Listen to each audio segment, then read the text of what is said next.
welcome to is it the second annual meeting of the Mount Abraham Unified High School District?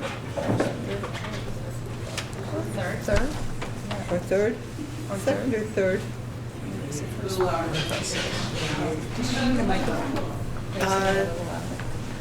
Yeah, I don't know if that can be turned up, so. We have one right here. Okay.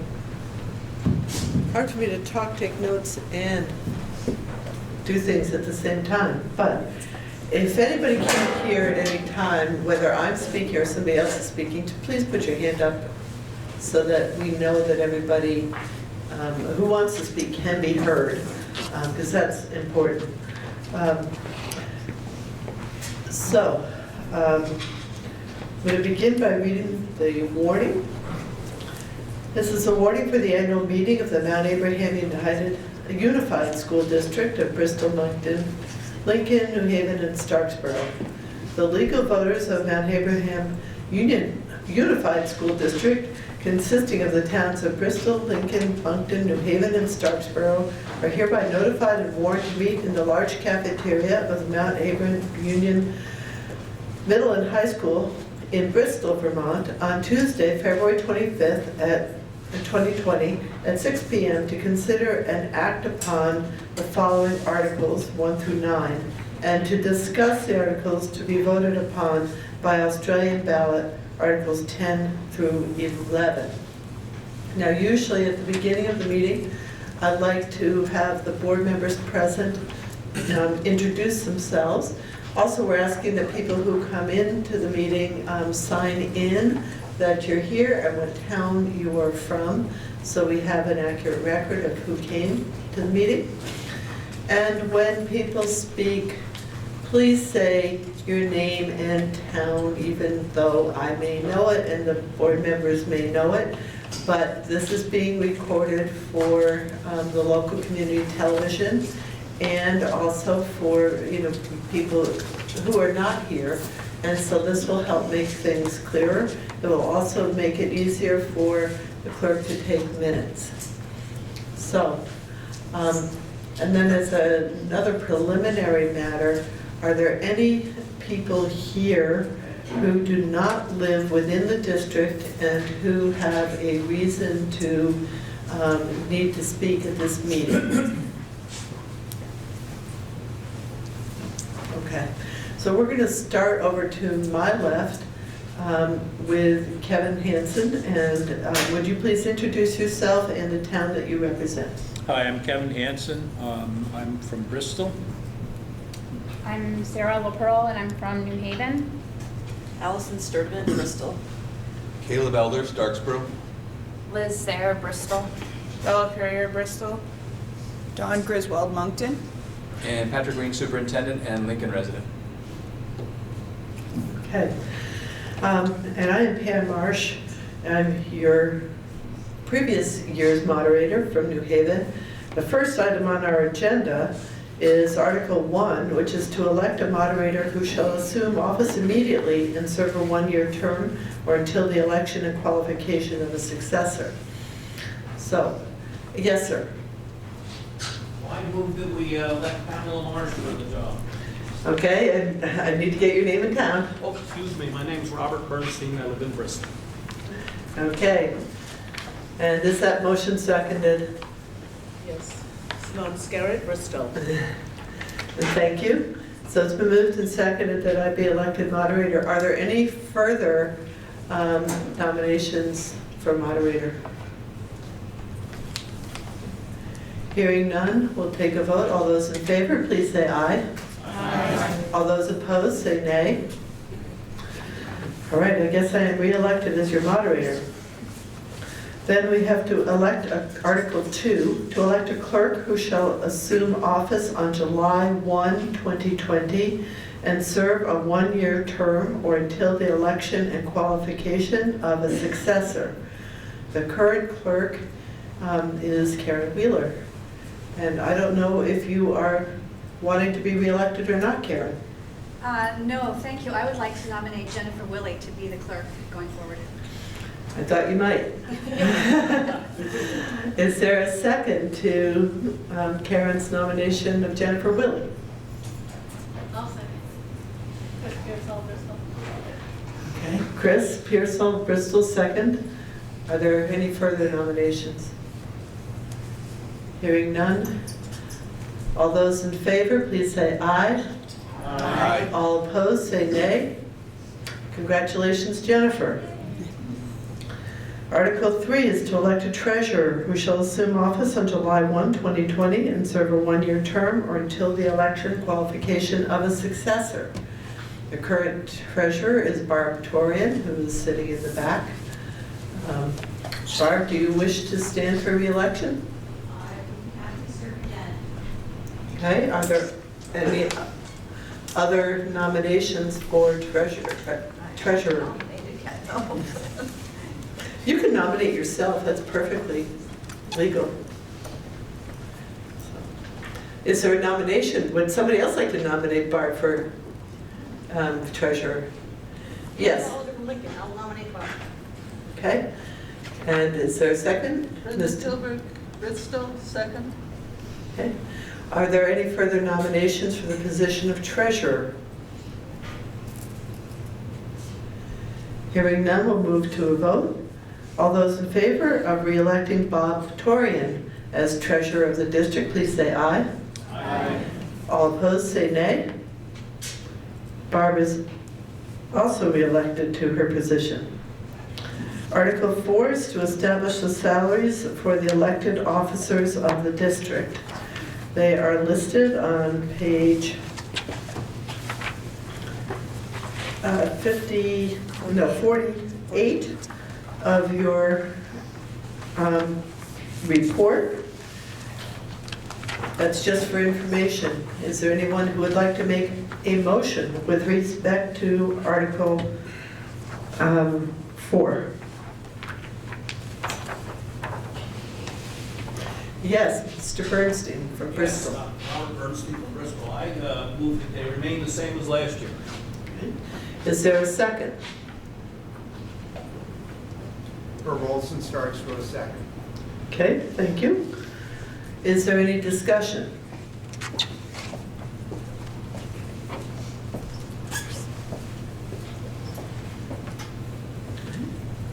Hearing no discussion, we'll move to a vote. The motion is that the salaries remain the same as last year, which, just to recap, is $1,200 for each of the board members, the board chair $1,700, the clerk $1,200, the treasurer $7,200, the moderator $50. Is there anybody who's not clear what the motion is? Okay. Then we'll move to a vote. Yes. Simon Scarrett, Bristol. Is it too late for me to ask a question? No, this is. All right, so I'm just reading here where it says that Jennifer Stanley commented that due to the heavy workload, we might want to consider increasing the chair's salary in the future. So I'm just wondering if that's something we should discuss. Is there anybody, for example, the board chair, who would like to weigh in on that? Yeah, there is a lot involved in being the chair, and it's beyond the agenda. The superintendent and I are in regular communications, sometimes multiple times a week, to address issues. There are times where we have phone calls, and sometimes they're face-to-face meetings. So there is a more work than the board members themselves. So can I follow up on that? Follow-up question? Yes, you can. Okay, so, I mean, do you feel fairly compensated? I mean, I know we can't probably pay you what you're worth, but do you feel fairly compensated, or what do you think is fair in terms of Jennifer Stanley's comment? Okay, so really the question is, you receive $1,700 as board chair, is that sufficient? I'm not sure how to answer that. I don't know who else to ask that question. Is there anybody else who'd like to answer that? Ms. Turner? I don't have an answer, but Patrick, do you know what other board chairs make in the surrounding communities? I do not.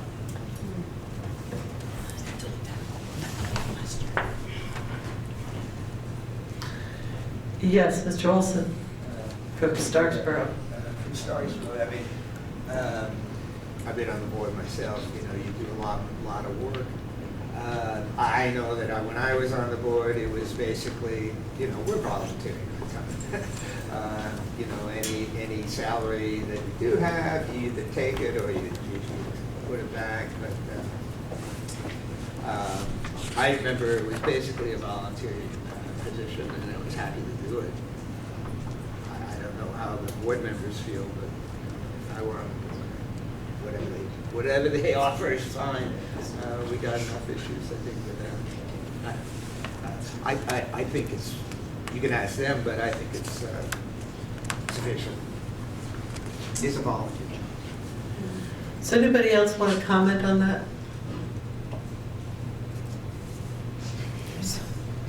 Sarah LaPearl. Just about every meeting, I feel like she's not being fairly compensated, so I would move to double her salary. That's something I would Yes, it would be an amendment, which you can do. So there's a motion to double the board chair's salary, that would be to $3,400.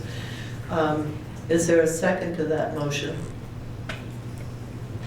Simone Scarrett seconds. Okay, is there discussion of this amendment? We always vote on the amendment before we vote on the main motion.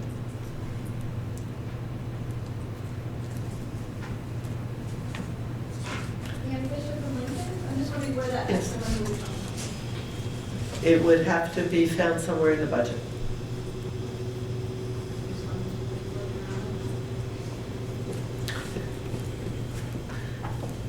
Don't know.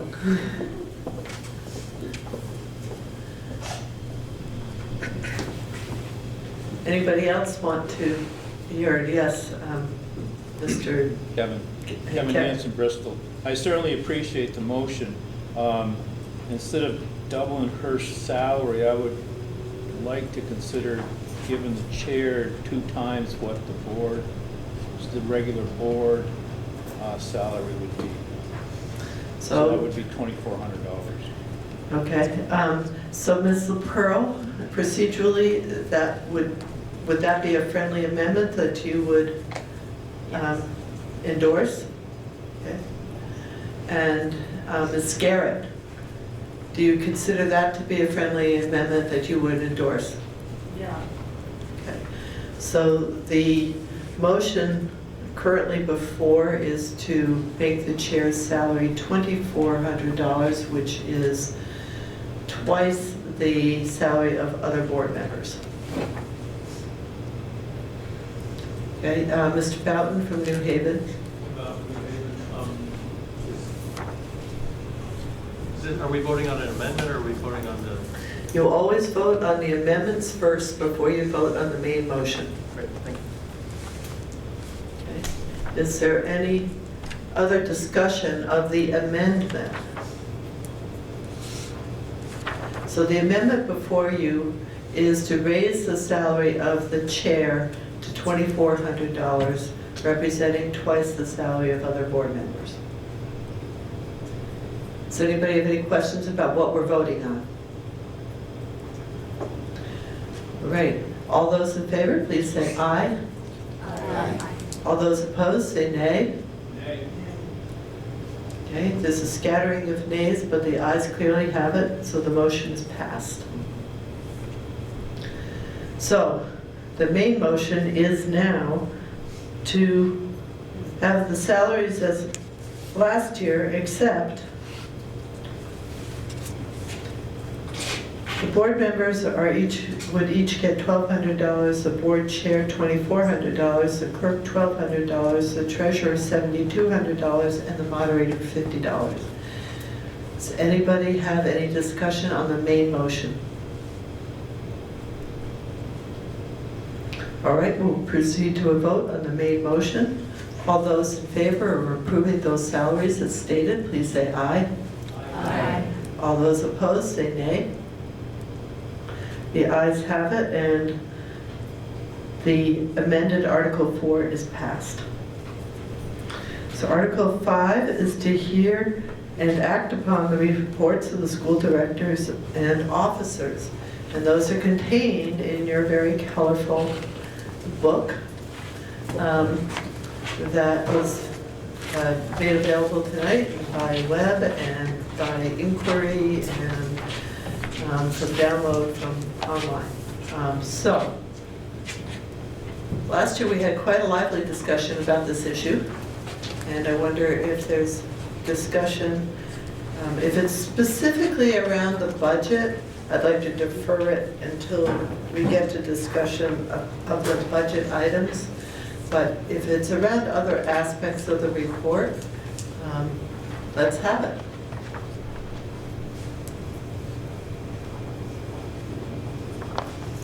Yes, Mr. Bernstein from Bristol. Yes, I'm here tonight to say to the board that I am very much in favor of keeping our elementary schools with the same grade configuration in all the towns in the future as they are now.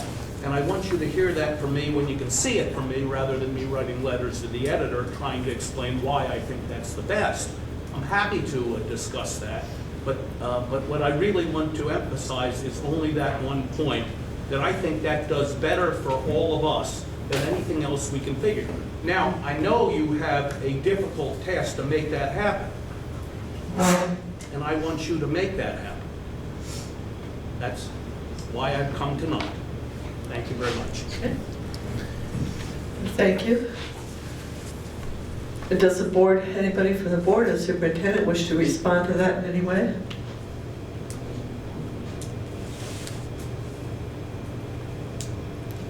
Okay. Are there additional comments upon the school reports that are contained in your booklet?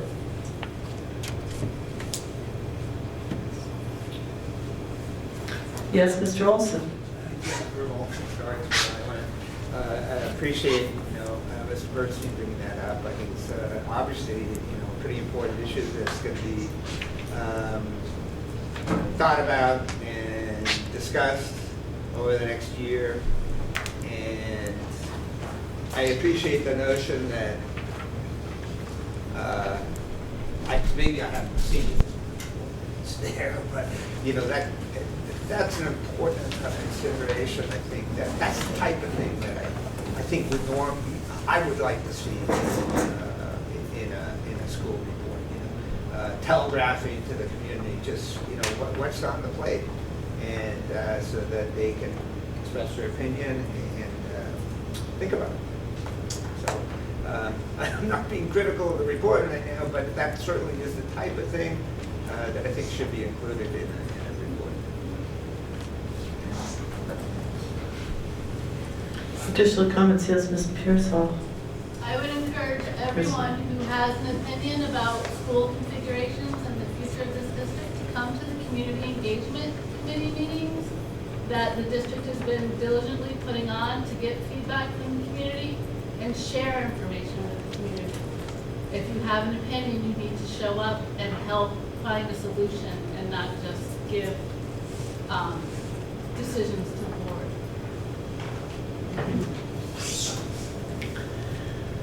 All right. Anybody else want to comment upon? Is there a motion that we typically have passed a motion to approve the reports?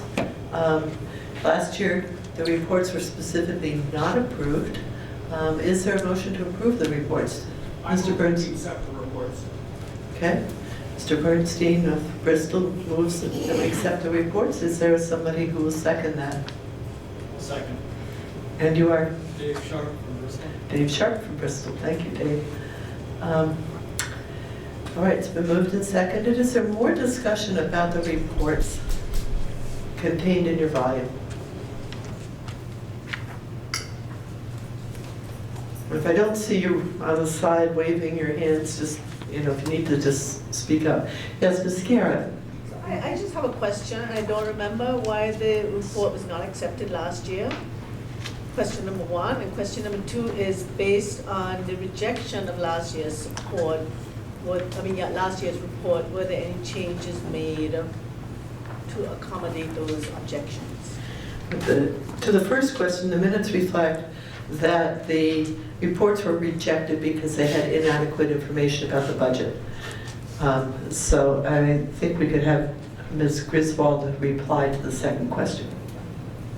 So the report you see in front of you now is a direct result of the comments we heard last year. We got together prior to adopting the budget and planned very mindfully about what was going to be in the report and what it was going to look like and how in-depth we wanted it to be as a result of what we heard at the last annual meeting. So this is a direct result of what happened last year, that we took your comments and criticisms, whatever they were, and we tried to do better to give you more information. So I really hope that we improved. Yes, Ms. Tilburg from Bristol. I just wanted to, I don't know if this is here, but this is sort of budget and it's not. We spend a lot of money on personnel, being the sort of thing we are. But when you check the staff at the end there, and you look down the page, educator, of course, means teacher. And when you look at the number of teachers there are for other personnel, and I've noticed this over the years, we seem to be getting more and more people who are not educators, and perhaps this is something that we need to think about. Are the teachers important? Are these other people, many of them are important, but is there some way that it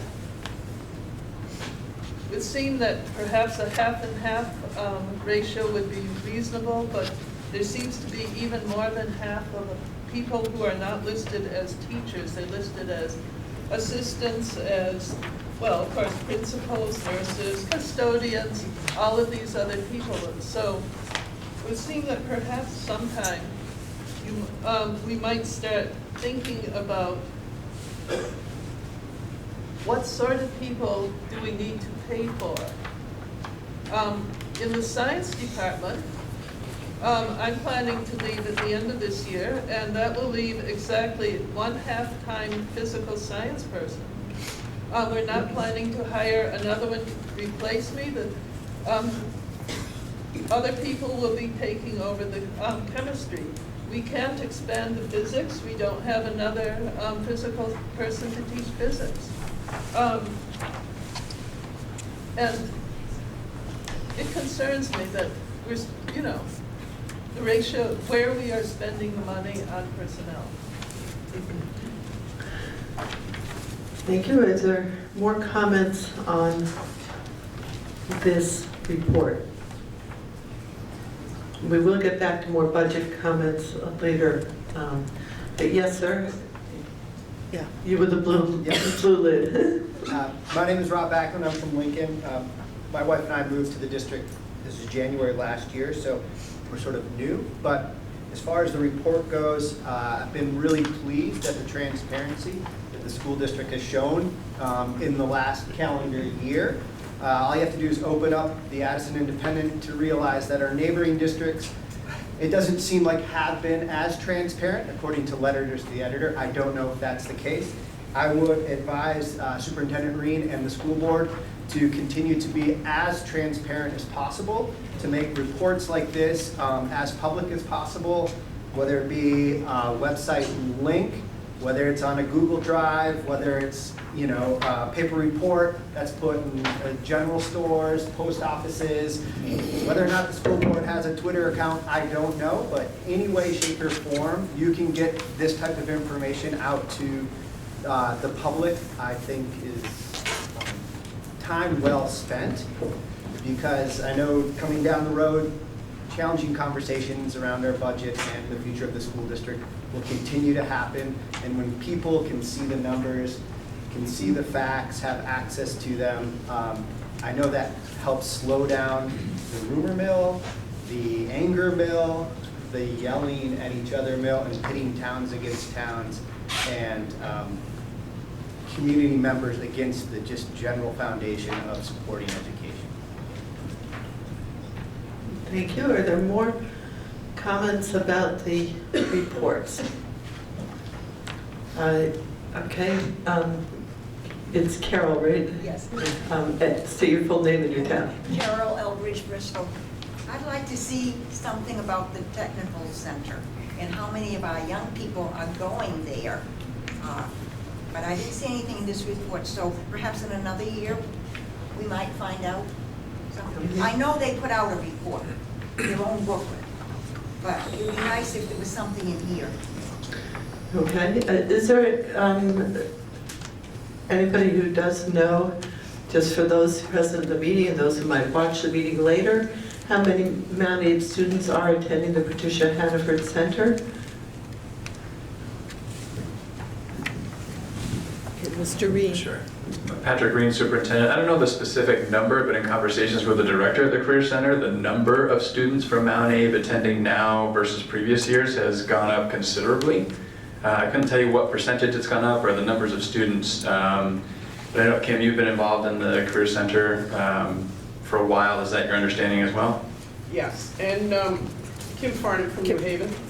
I'm the community at large. Excuse me, I'm the community at large member for the this particular district there. Superintendent Peterson is going to be here at the regular meeting if you're really interested in specifics. He's going to talk about all of that. He's going to talk about our budget and so on. The major issue we had a number of years ago was scheduling. So he took it upon himself a couple years ago to sit together with all the districts, administrators, and to devise a schedule that allowed more attendance, especially from this institution. We, really wanted more students. They've taken advantage of it. It was always a roadblock considering the busing issue, which we found really wasn't the issue, was the schedule. So that has allowed us to add back in the construction program, which was withdrawn a few years ago, and that is absolutely full. We have also a lot of programs where we do some partnerships with Castleton, with VTC, CCV, and so on, so that a student can get additional college credits on their way for a post-secondary career after the Hannaford session. He will get into some details about numbers and how our budget's developed. It's a little bit different than a typical district budget. The state economic review group comes in and they kind of have their hand in it, so that we have to have certain programs. We are required to have certain programs no matter what the numbers are. So those affect some of our curriculum. If you have any specific questions, I know he would be happy to answer those if you want to make a call down to the center. But again, he will be in attendance at the regular meeting this evening. The regular meeting is scheduled to follow right after the conclusion of this meeting.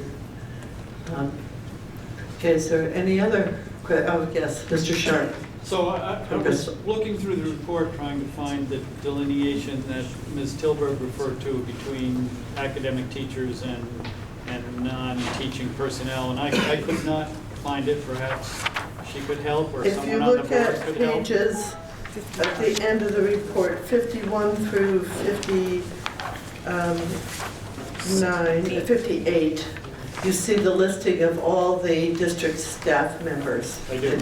You just have to read them. Oh, so she must have taken the time to count. Okay, I'll get with her after. Okay. Thank you. Thank you. Is there any further discussion on Article 5?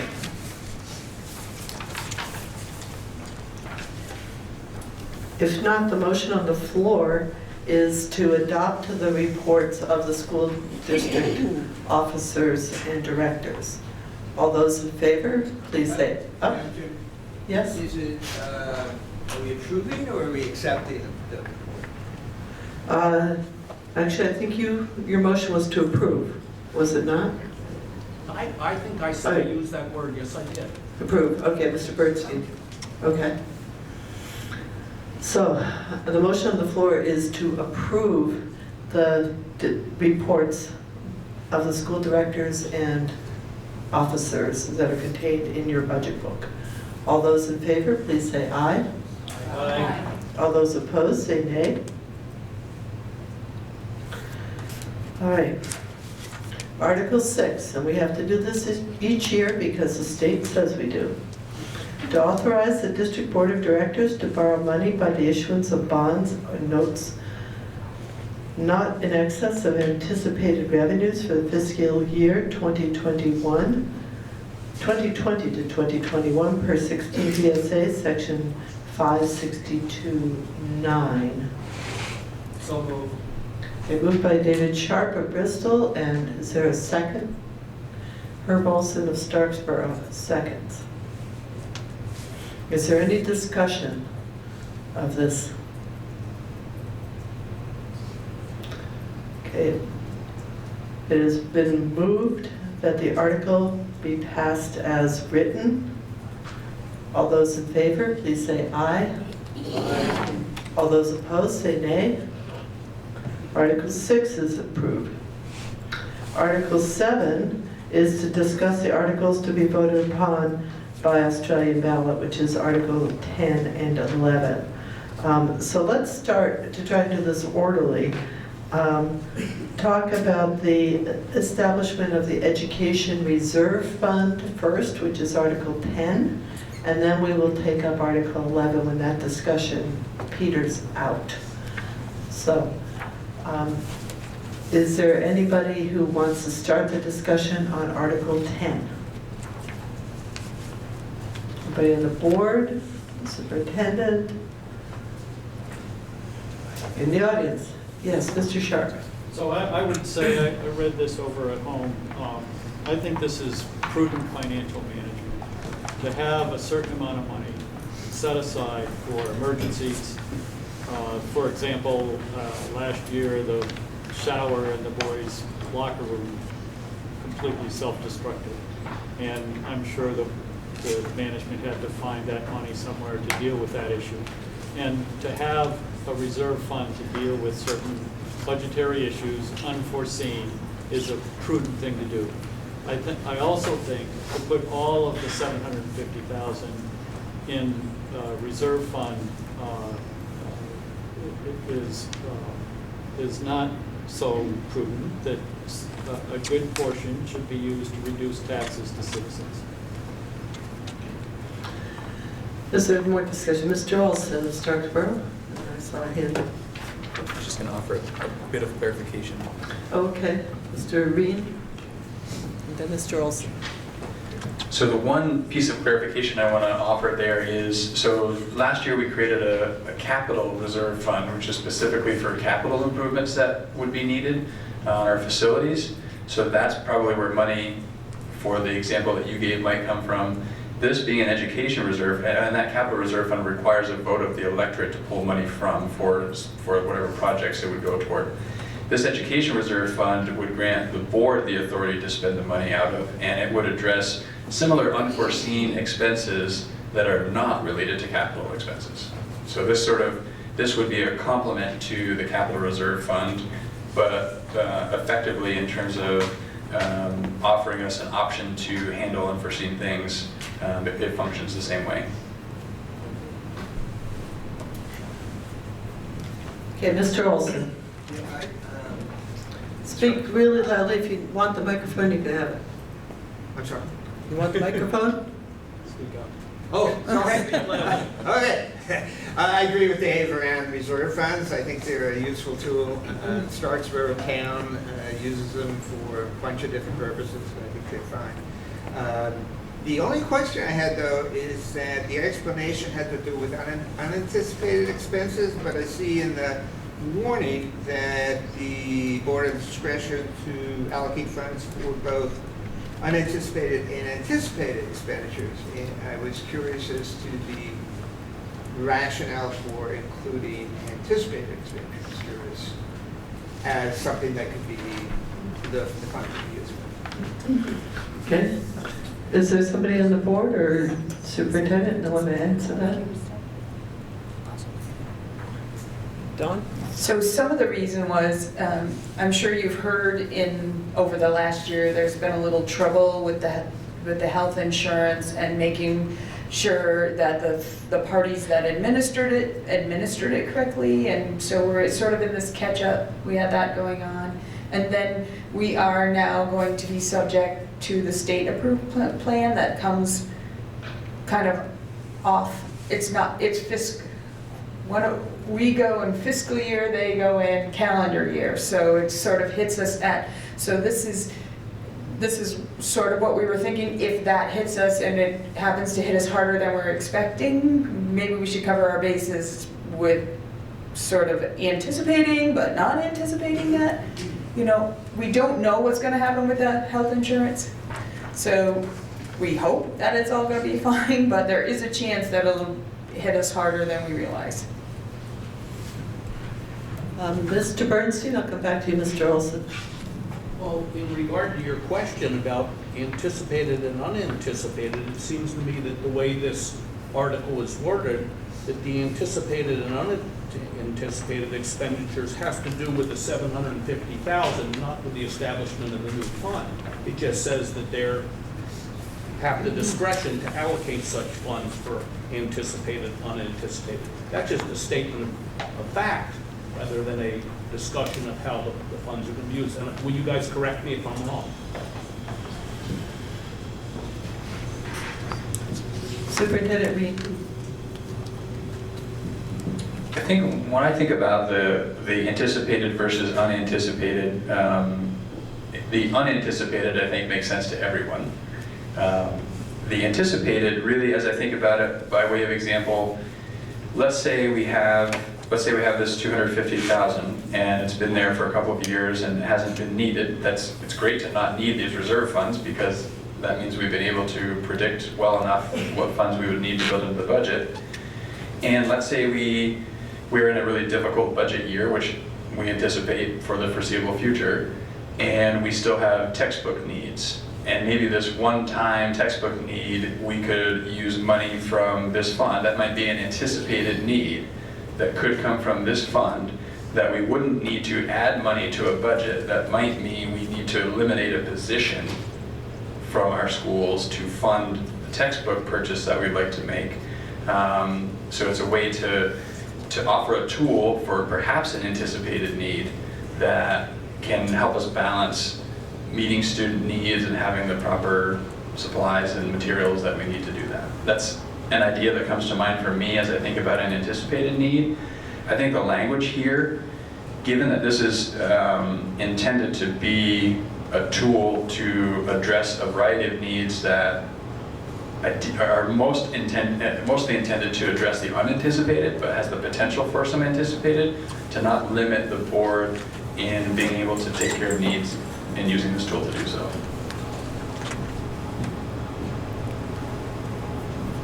Okay, Mr. Olson. No, I understand. Maybe I did. Loudly, please. I'm not going to belabor the point. I would think that if it was anticipated, you could put it in the budget. Okay. Yes, ma'am. Courtney Pencer, Bristol. I know last year we talked about this because you guys created a capital reserve fund last year. Now you're creating an educational, or what exactly the term is this year, education reserve fund. What fund are you going to create next year to not use the money to help the town offset the cost of taxes? Okay. I'm not sure if that's a rhetorical question or one that can be answered. Ms. Griswold? Superintendent Reed? So at this time, there's no anticipated creation of a different fund. This really does cover our bases pretty well, to have something that's for capital expenses and something that's for everything else in terms of expenses.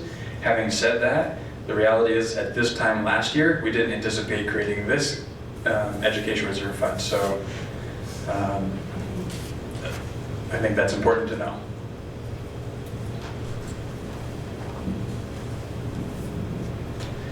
Additional comments related to Article 10 and the creation of the Educational Reserve Fund. Yes, Ms. Barton. from New Haven. The Hannaford budget audit recommended us doing this, and that's a question I have for you. Was that something that came from the auditors initially? They recommend a variety of things. Superintendent Reed? It wasn't recommended in the sense that the auditors suggested it to us on their own. We did talk with the auditors about establishing a fund like this, and it definitely received their support for doing so. It is very much the prudent thing to do. The trick with fund balance is, creating these accounts to take care of unanticipated or perhaps anticipated needs is a very useful tool. The other piece is it's really not good practice to apply an entire fund balance every year to offset taxes, because as soon as you can't sustain that fund balance to offset taxes, you drop in revenue, and that has to be made up for by increasing taxes or cutting positions or cutting costs somewhere. So we've been working really hard. The practice several years ago was to always apply the entirety of the prior year fund balance to offset taxes. 2 years ago, our fund balance was $1.5 million. If we applied that $1.5 million to offset taxes, then in the following year we had $500,000 in a fund balance, we effectively dropped our revenue by $1 million, and that would have a significant negative impact on our ability to maintain programming and supports for kids. So really the prudent thing is, for sure, to only carry forward what you feel very confident you can sustain year over year. And some would argue that the most fiscally responsible thing to do is to not apply any fund balance to offset taxes. So if we look at it from a simple facilities need, I think we agree our facilities have some needs. If we can apply a fund balance to pay for facilities needs, whose costs increase 5 to 7% annually, we're better off addressing more of those needs with the dollars we have now, rather than face the escalating cost of those facilities needs. So, and we also have to put forth a budget that will pass voters, right? So finding that balance of what can we sustain versus what will help get a budget to pass is a balance that we walk every year. Yes, Mr. Bernstein. Yeah, thank you for the discussion so far. I'm for this procedure, and I hope we can put it in, but I won't be voting for it, even though I'm for it in general, unless I can be assured that it would be reported when it's used in a way that can be easily seen in our annual reports. Okay. Does anyone want to respond to how it will be reported in future annual reports if it's used? Ms. Griswold? So we would have to take action at a board meeting, so it would be documented in the minutes of our meeting. And the Community Engagement Committee has developed a communication plan where they're sharing happenings at meetings. So we have a secretary who is sending out information through Front Porch Forum, and we're putting it on the website to keep getting information out about what's happening at the board table. So that would be one way that people could see what's happening. Okay, Mr. Sharp? So I think that's a really good question. So is there a place in this report that shows the fund balance in the capital reserve fund that was formed last year? Mr. Reed? I'm not sure there is currently, but I'm thinking about where could the information about the capital reserve fund and this new fund, if it's established, show up. If you look at page 37, it talks about other funds. The capital reserve fund isn't here, but several other sort of funds that are outside of the general fund are listed here. This seems like a pretty natural place to include those figures.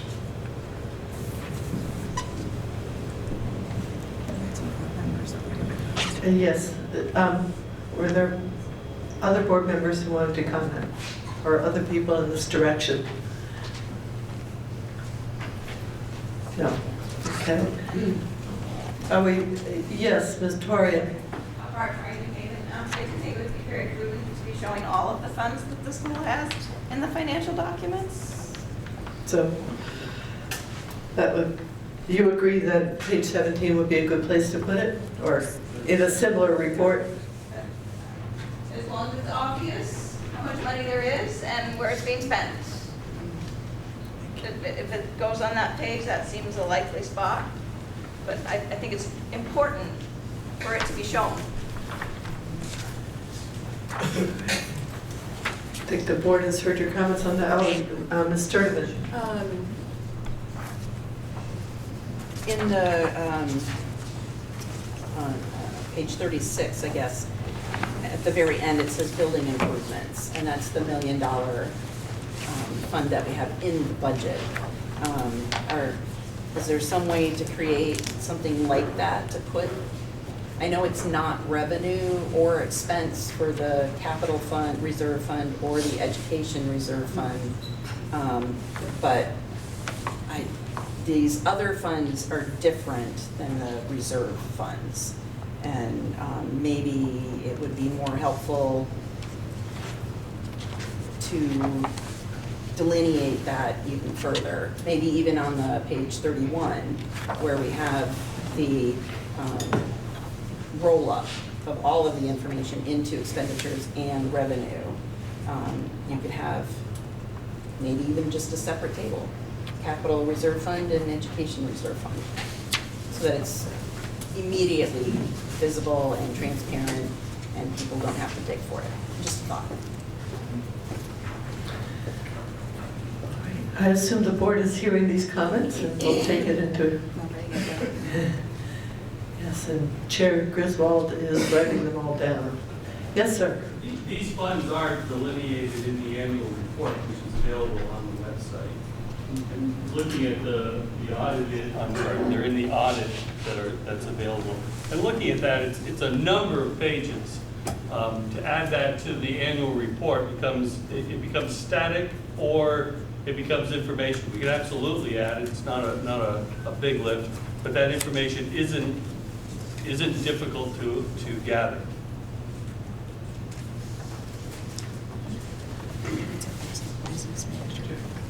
What's his name? Floyd Davidson. Okay, that was just Floyd Davidson who was speaking, the business manager. All right, is there anybody else who wants to comment on Article 10? Yes. Bob Ackman, Lincoln. If we were to draw off of the capital fund or this education fund down the road, does that count against the school district when it looks at per equalized pupil spending? There seems to be negative head shakes from the board members on that question.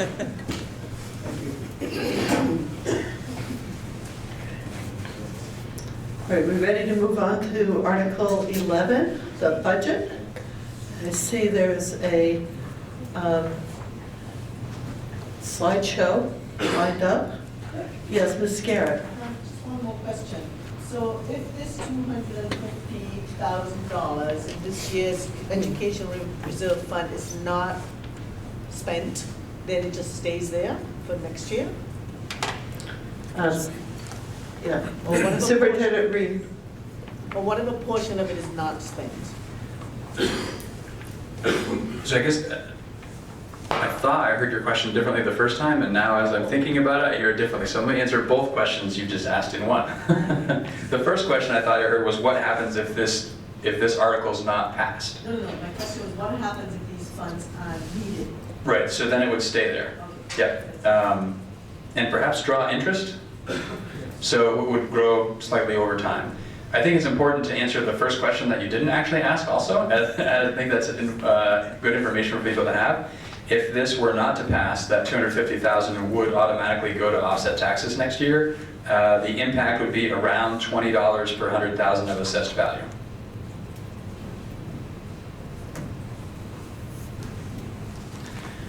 Okay, budget. So who wants the floor for the budget presentation? I think it's me. Okay, Superintendent Reed, I'm going to ask you to take this so that everybody can hear you. Sure. All right, Mary will be very proud of me. I'm remembering to move this too.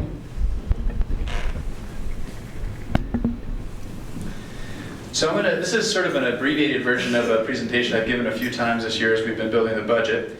And it sort of ends with the slides around the detail, which are in your annual report, so we can answer any of the questions about the details that are in the annual report as well.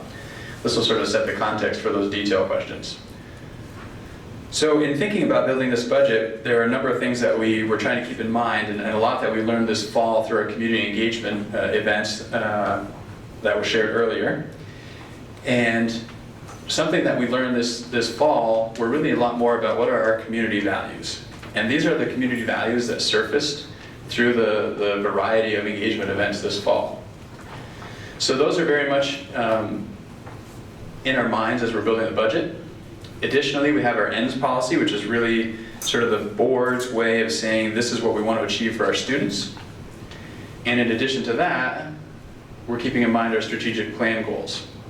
We were very pleased over the course of this fall to realize there is a high degree of correlation between the community values, the ends policy, and the strategic plan goals. So they're all really tight, which is great.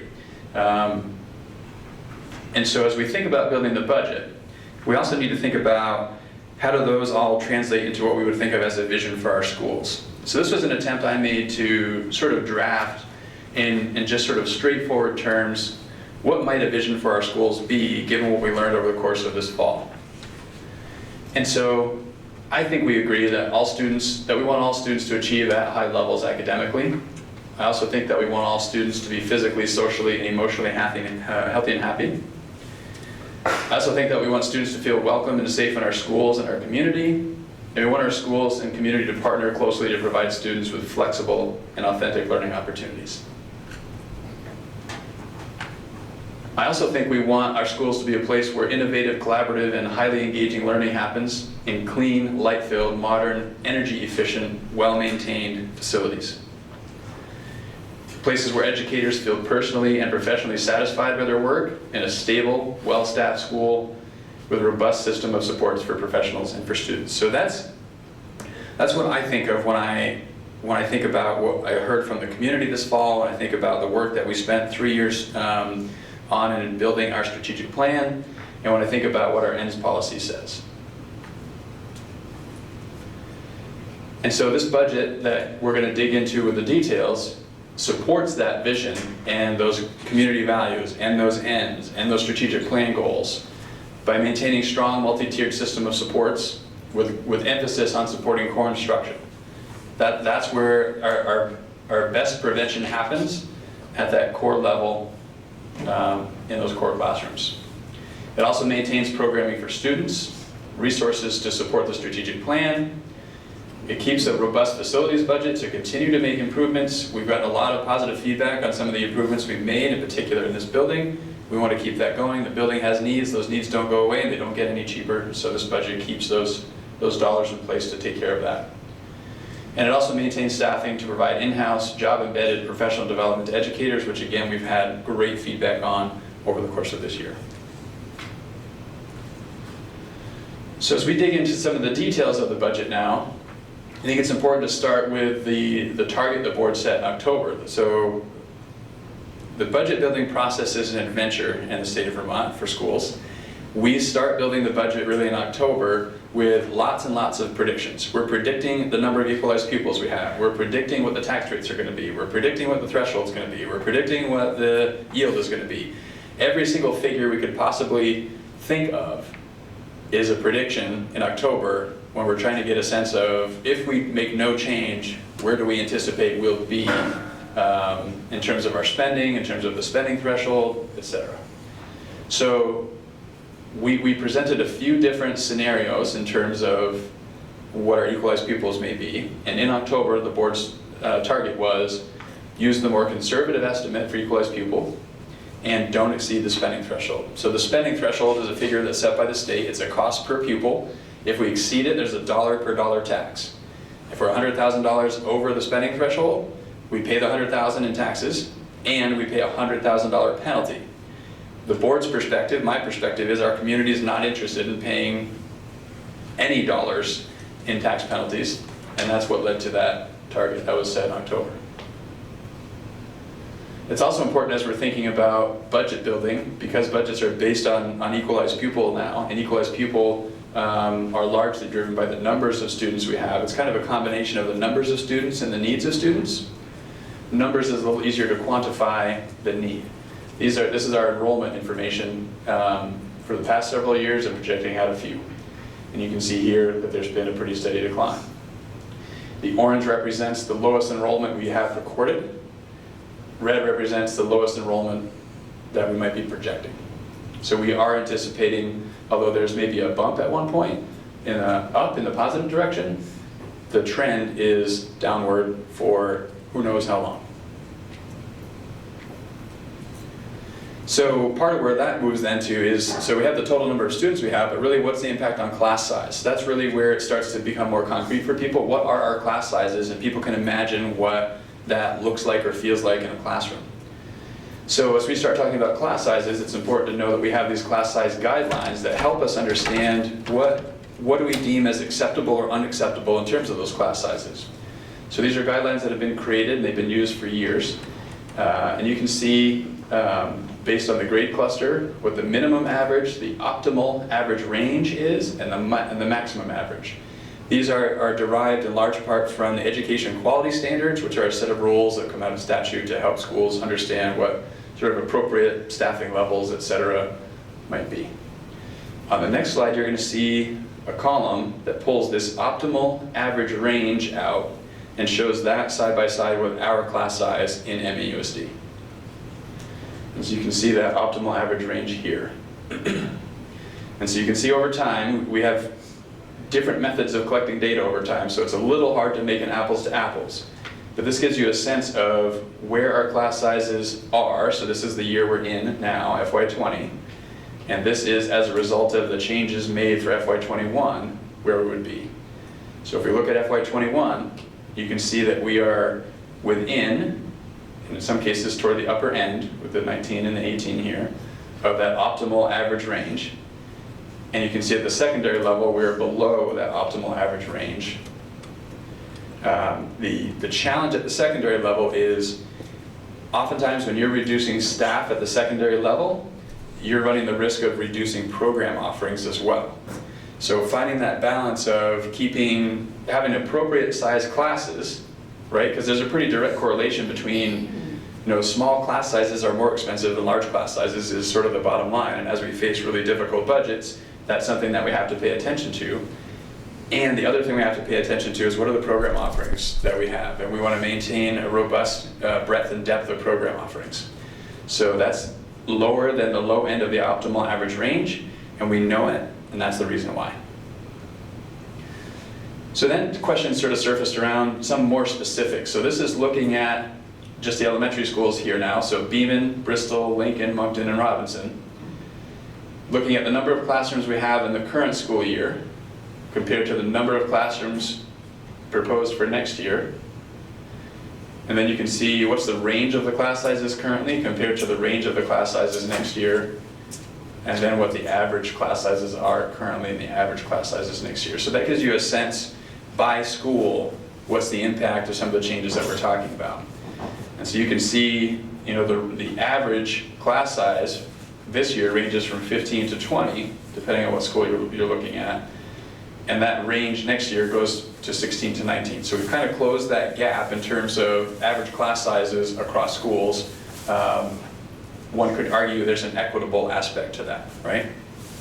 If the largest school or the smallest school had dramatically different class sizes, which we articulated before cost more money, the taxpayers in 2 towns over aren't necessarily interested in funding the smaller class sizes in the town over on the other end of the district, right? So I think there's a responsibility on our part to ensure equity across schools from a lot of different lenses. I think this offers equity, at least from one lens. And you can see the range of class sizes shrinks a bit as well. The range up here is 18 to 25, and the range down here is 12 to 20, or 21, sorry.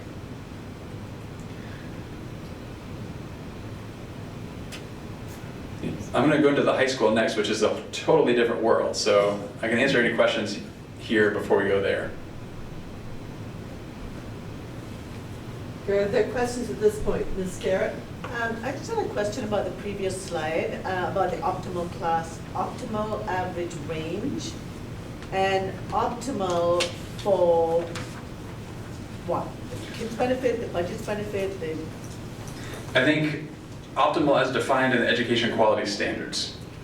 And it probably, that really focuses, I would say it's primarily driven for the students, but I do think there's an element of acknowledging the cost implications as well.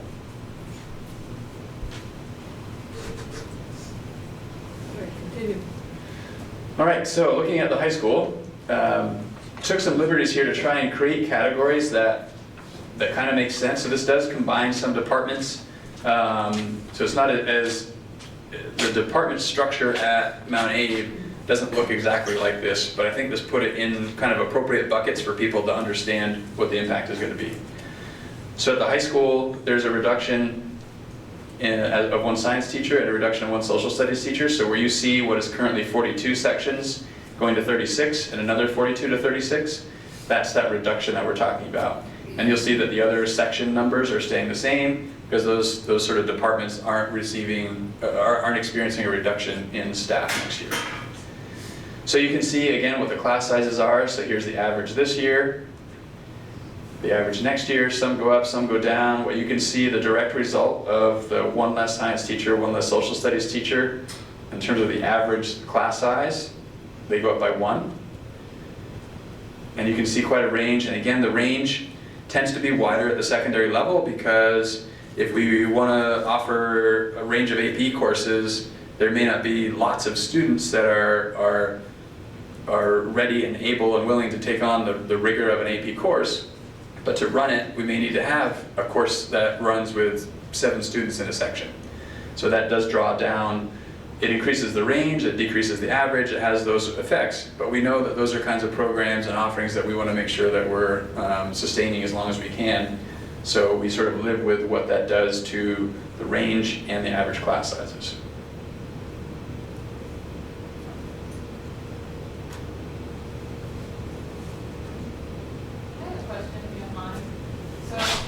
I am a science teacher, I'm actually a chemistry teacher, and I sat here 2 years ago, and at the time, the assistant principal said, hold out one day and we might have an opening for you to become a high school chemistry teacher.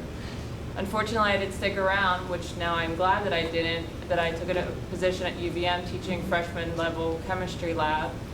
And we're in the age of STEM. I'm a chemist by trade, my husband's an engineer, and you're dropping a science teacher in a time where we need kids to be better in science in high school. I mean, my students from all over the country struggle in math and science.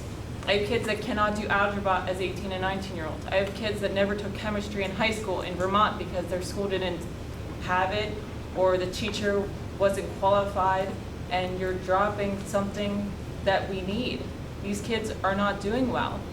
And this is going to be a product of not having what they need in the school. And I have some of your students in my programs that I've taught, and they have told me that they have not been properly educated at Mount Abe because they didn't have the classes they need to get in and do well at UVM. So how do you clarify losing a teacher? So in this case, so I've been obviously working really closely with the building principal here at Mount Abe. Losing a teacher doesn't necessarily mean losing program offerings. So we have been, Mount Abe used to have 1,000 students. It now has 650. So, and our reduction of personnel hasn't necessarily kept pace with the reduction of enrollment.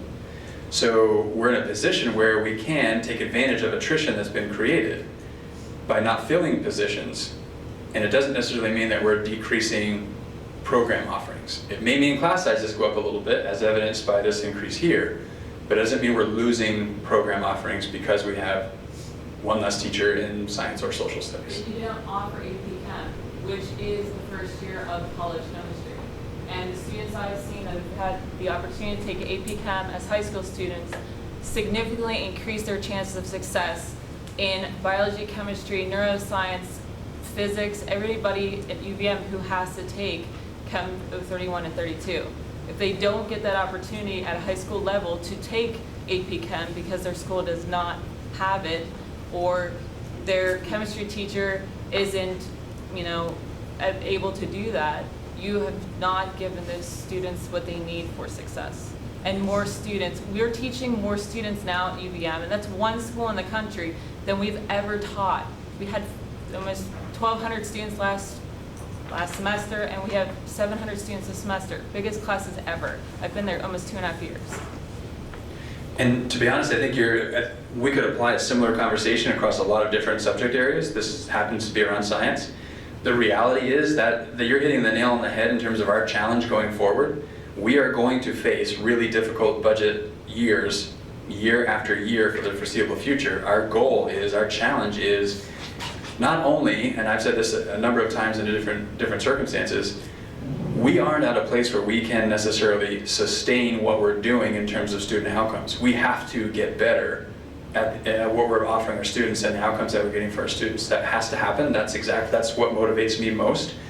That's what gives me the greatest fear also, as I see the realities of our financials going forward, how I'm concerned about being able to sustain what we're doing.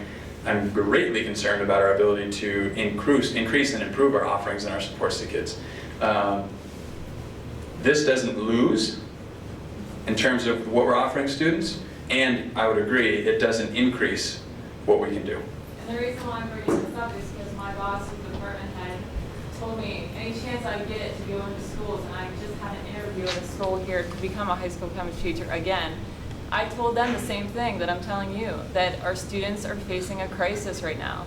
The kids that I have in college are the least prepared they have ever been going to college. And I have 2 degrees and I've been out 20 years. You know, we are in dire times. I mean, I'm looking at some of these figures, 32% proficiency in math. Not for STEM, these students need it. Even if they work at Subway, you need to know how to do math. I mean, it's a struggle. And it's something that we need to be angry about. And I'm angry as a high school teacher, as a college instructor, and as a human being that we're not going up, we're going down. Kids are now less prepared than my husband and I were when we came out of high school in 1998. That's a problem. Can I ask a math question? Go ahead. So I have my handy calculator out. In science, of which this woman was speaking, there's 42 sections at 17 and an average class size of 17. That's like 715 kids, right? If I do it for the coming year, it's 36 sections at 18 per section, is 650 kids. Is that the correct math? Does that mean that there are, 60, 70 fewer kids taking a science course this year than there was last year? It's not quite that straightforward. I think what you'll find when you're talking about sectioning and enrollments at the secondary level, there's pretty much nothing very straightforward about it. So some students are enrolled in multiple sciences, other students may not be enrolled in a science, so it doesn't equate to bodies as much as it does, so one student might be represented 2 or more times potentially in the section sizes here. So it doesn't quite correlate directly to that. The reality is, yes, there are fewer students next year than there are this year. So that is a piece of what you're seeing, but it gets much more complicated and nuanced from there. 75 fewer sets of eyeballs looking at a science teacher next year than this year. Distinctly different sets of eyeballs, or do we get to count the same set twice? That's the question, right? So there are not 75 fewer young adults walking around the building next year than there are this year.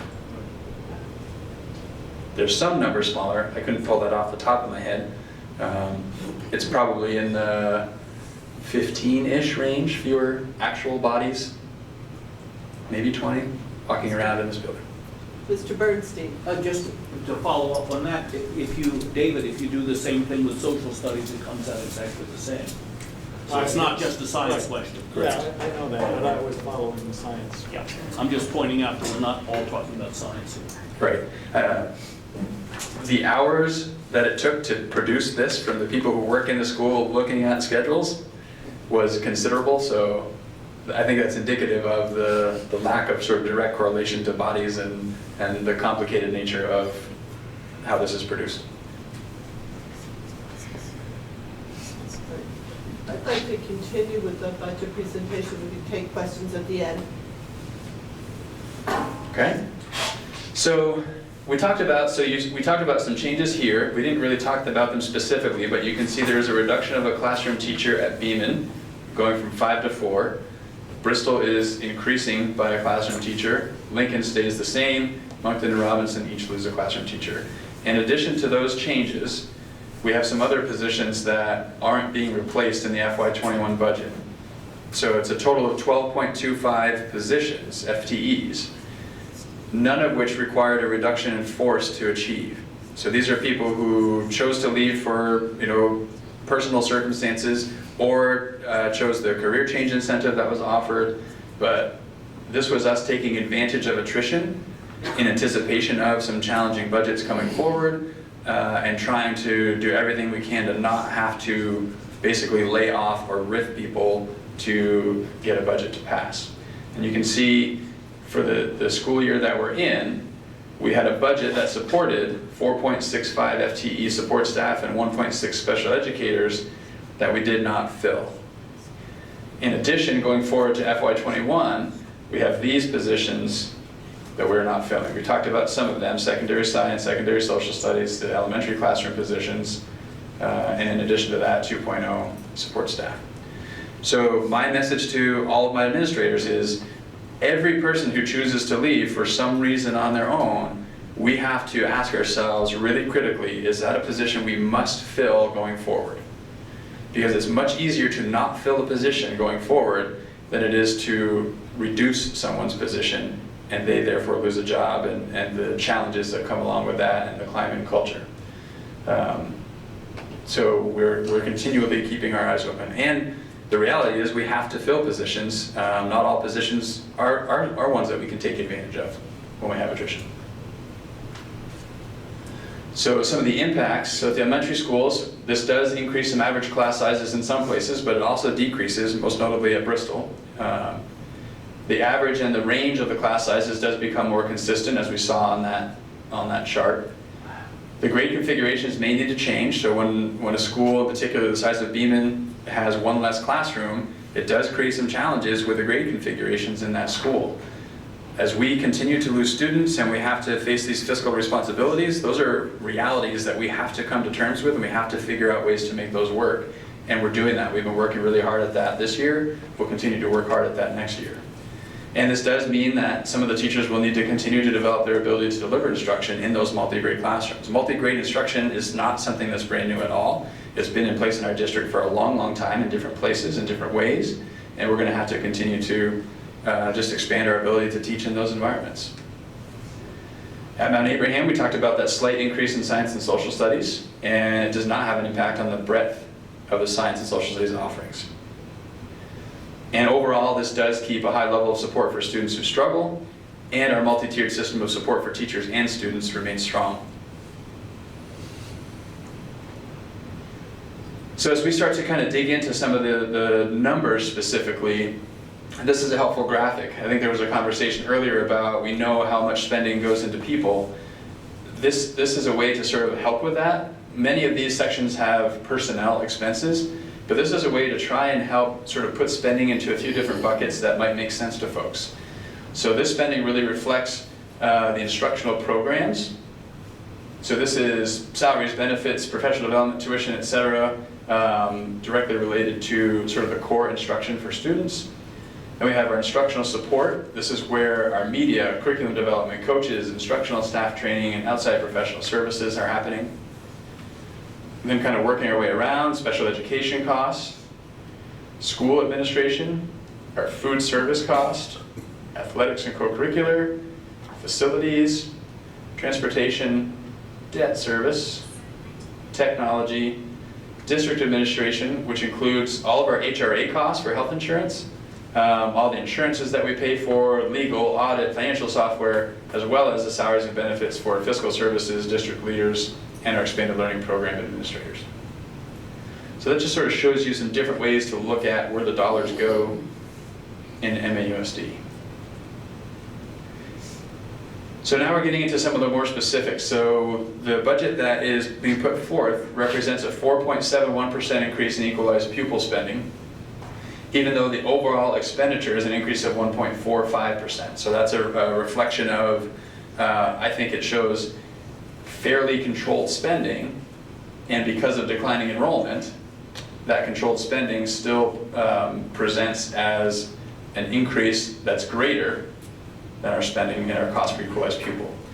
This is a really significant number in terms of the impact it has on your tax rate. That's why it's on the ballot. It's statutorily required that it goes on the ballot, that you show what % increase per equalized pupil the proposed spending is over the current year spending, and that's what you see here. And so if we look at FY21, you can see sort of where all these figures fall and what the change is from the prior year. So our spending is increasing by almost $450,000. Our revenue is decreasing by $521. Part of that is, and we talked about this a little bit earlier, last year we carried a little over $900,000 of a fund balance to offset taxes. Going into FY21, we're carrying forward $500,000. $400,000 then of this drop in revenue is a result of that change and that carry forward. That's why it's bad practice to carry forward really high numbers that you can't sustain year after year. And this year we took action that we didn't have to take in proposing that we create this reserve fund. It makes sense for all the reasons we've already discussed, but it does have an impact on the revenue. And I feel a lot better carrying forward $500,000 than $750,000 into future year budgets. So it will serve us well in the future. And so when we take our expenses and subtract our revenue, we get our education spending. And so that's effectively the money that needs to be raised by taxes, and we divide that by the number of equalized pupil we have, which you can see was a decrease of 14.74. So for us, a decrease of about 15 students was a pleasant surprise. I mentioned earlier we were working from more conservative equalized pupil numbers. We were working from a figure that was more than twice that. Because if you look at our three-year average is about a drop of 38 students. When those students each come at a price tag of 18,000 or more, times an average of 38 each of the past 3 years, that adds up to considerable dollars that we need to find somehow, either in raising taxes or decreasing spending somewhere. That's sort of our reality, right? So we have a trajectory of costs on a relatively steep increase and a trajectory of equalized pupil on a relatively steep decrease, and that is really what creates the pinch that we feel. It's not unique to MAUSD by any means, but we of course are feeling it. So what this does to tax rates, you can kind of see this here. This shows, so we have an equalized homestead tax rate. We then get to take off 4 cents because of our Act 46 merger. So each year, it seems like a really great thing here, and it gets more complicated from there. Our first year, we got to take 8 cents off of the tax rate. Our second year, we got to take 6 cents off. We're now in the third year, we get to take 4 cents off. So it seems great that we get to take those pennies off, but we get to take fewer pennies off this year than we did last year. So we do feel the effect of those 2 pennies that we didn't get to take off. That gives you this adjusted homestead tax rate. Each town then has their own common level of appraisal that produces your actual property tax rate or your projected property tax rate for education. There's obviously a municipal side to that as well. Really what people want to know is, so what does that actually mean coming out of my pocket? Really important first to acknowledge that 2/3 of Vermonters don't pay their property taxes based on the value of their home. They pay it based on their income level. So this really affects 1/3 of Vermonters. If we assume we're a typical sort of region of Vermont, we could assume that 2/3 of our folks aren't going to feel this full effect. They'll feel something less. How much less is dependent on their income, and there's a tool that was created that was on the website where you could put in your income in your town and see, at least get an approximate impact on your taxes based on that. So that's on, I think it's on our website, right? So go to our website and you can find that tool to dial into the income sensitivity side of this. We're going to focus on the change per 100,000 of assessed value, because that seems like something that's a little more concrete for people to kind of wrap their minds around. So this is the impact per 100,000 of assessed value of the proposed budget. I mentioned before, if the article for the $250,000 for the education reserve funds defeated, these go up by about, these would go down by about $20 per 100,000.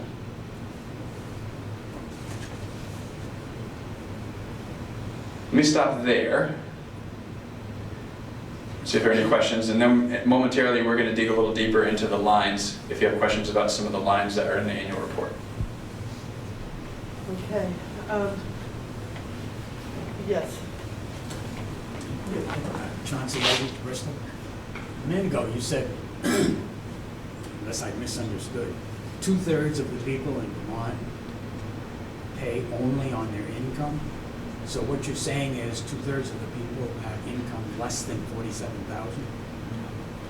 I think the income threshold is a little higher than that for a family in terms of... Right, but it's not just on income, it's still going to be on your property taxes. If it's over 47,000, right? Can I be at liberty to comment on that? Because the income threshold is actually, there is a taper. You're fully income sensitized up to 90,000 of household income. So that's all the income in a household. And then there's a tapering up to roughly 135,000. So households that have an income of 130,000 may get a very tiny credit on their property tax bill. Households with an income of less than $90,000 will pay fully based on their income. Will pay their education tax based on income. And that was the attempt, because of the complexities and the different reductions that people get based on what their level of income is. That's why we created the tool for people to try and dial into that, because we couldn't possibly sort of go scenario by scenario in a presentation to sort of dial that into an individual's circumstance.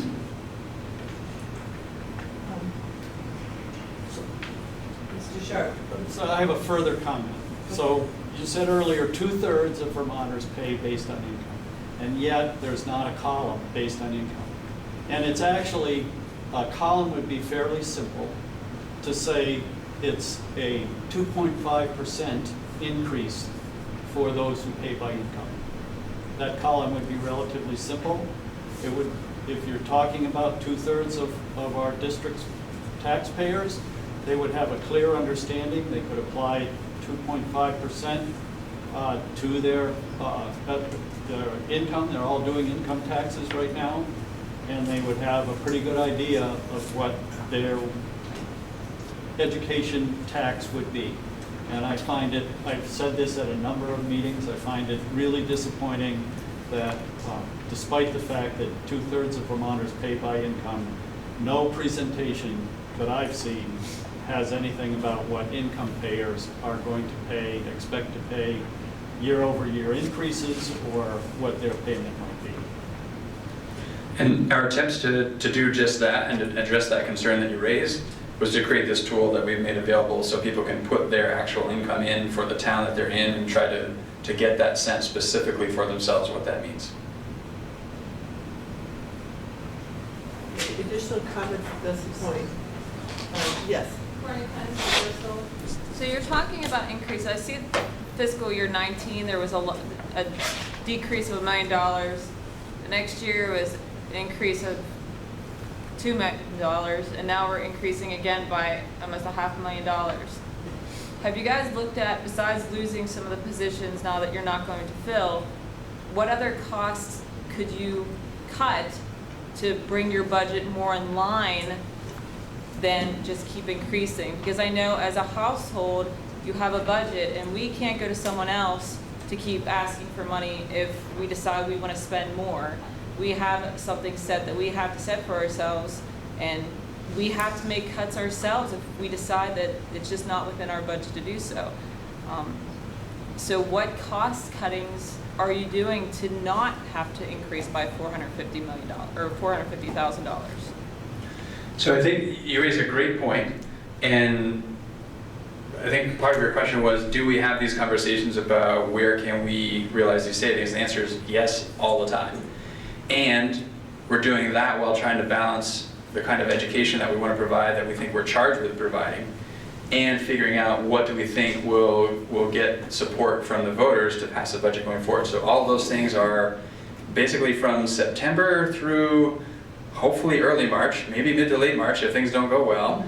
Those are conversations we have very regularly. And I think you raised this point, right? So FY19, last year, we reduced spending by $1 million. What you see between FY19 and FY20, so a target last year was don't cut positions. When we don't cut positions, that is what we can expect spending to increase by.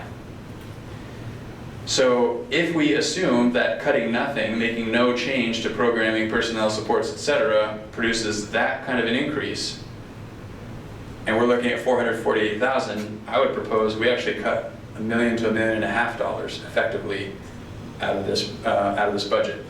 Much of which came from the 12 and a quarter positions we talked about, and hundreds of thousands of dollars came from lots of other places. Dozens and dozens of other lines in the budget that we're happy to go into detail, but probably not appropriate for this forum. I have a follow-up, if you don't mind. So I noticed in the one slide you said you were not filling like 6 positions that have now, is that 6? Yeah. 12.25 in total for FY21.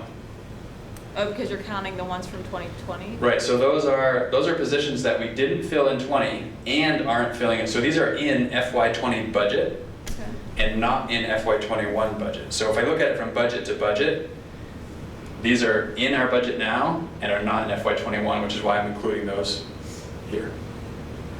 And that's my concern going forward. So I don't anticipate next year being a remarkably better budget year. If anything, it's probably going to be more challenging because we had a more favorable than anticipated reduction in equalized pupil. So this reality of cutting, I would say 12 is probably on the low side, of cutting 12 positions a year is probably our reality for the foreseeable future, if not closer to 15 or more positions per year. And that, again, that's that rub, right? So as we try to provide the services we want in all the places that we want, we do lose some efficiency, and the result of that lack of efficiency is we're having to reduce positions. And so when I talk about the concern I have about even sustaining what we're doing, having said sustaining is not acceptable, we have to do better, that's where that concern comes. I don't know how to do better with 15 fewer people every year for the foreseeable future. That's where my mind goes. Is it going to be the point where I know that all these different school districts, you guys are going to have to merge? Like you might have to merge with Regents or might have to merge with CBU so that everybody is sustainable in the terms of keeping students well educated. Yeah, so there have been, I don't know, 8 or 9 community engagement events this fall leading up to where we are now. And those kinds of conversations are the things that are coming up and are part of the exploration as we go forward and looking at how do we address our realities. There's no clear path.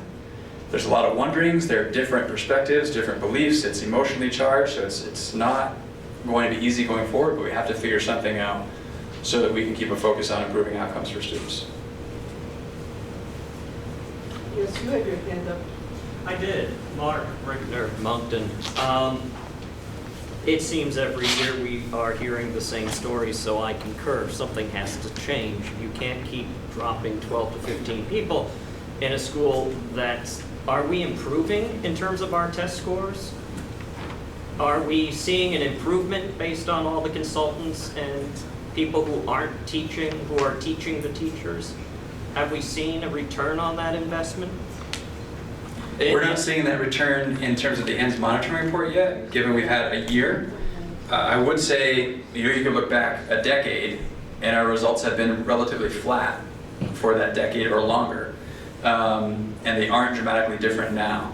So we're spending more money on less people and having similar or negative outcomes. Effectively, we're spending less and less money. I talked a bit again about a reduction of, wherever that went, get back to that. Well, the number goes up, not down. Right, but the number goes up a lot slower than if we weren't making cuts, right? So again, when we don't make cuts, it's 2 million.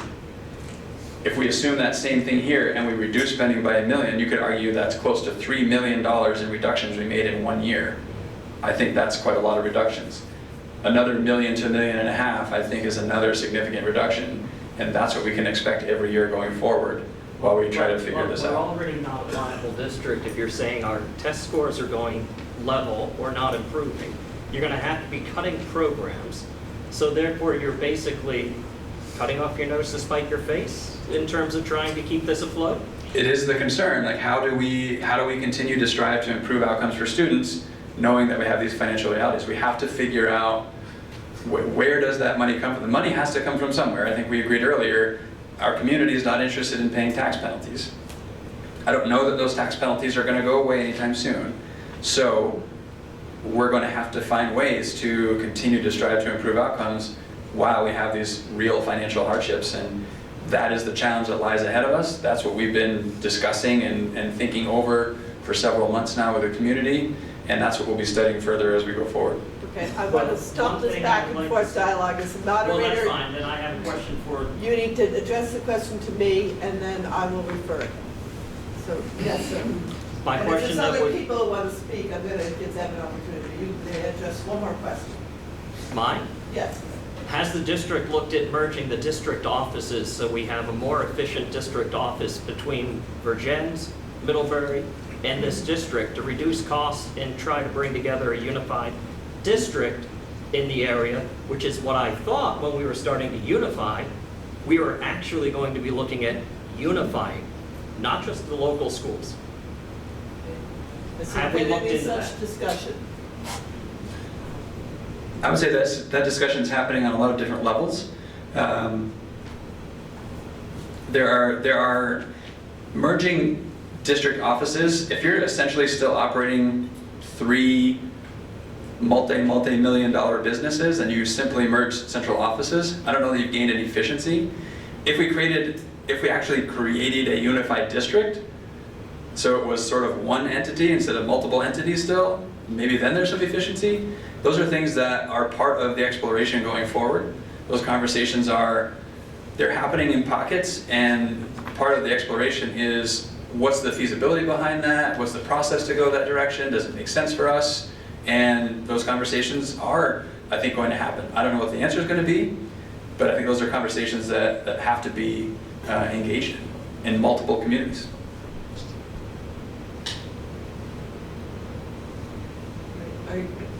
Is there more to your presentation? Very quickly, so we talked before about the community values, strategic plan goals, et cetera, and where are they represented in this budget.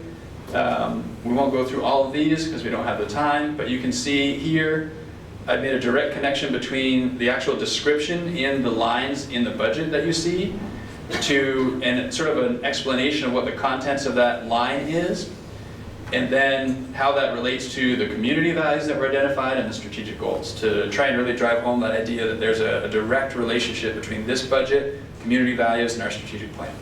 So a couple of slides of that. And then I can take any questions you have about the details that are in your report. So I'm going to turn the lights back on so we can see better.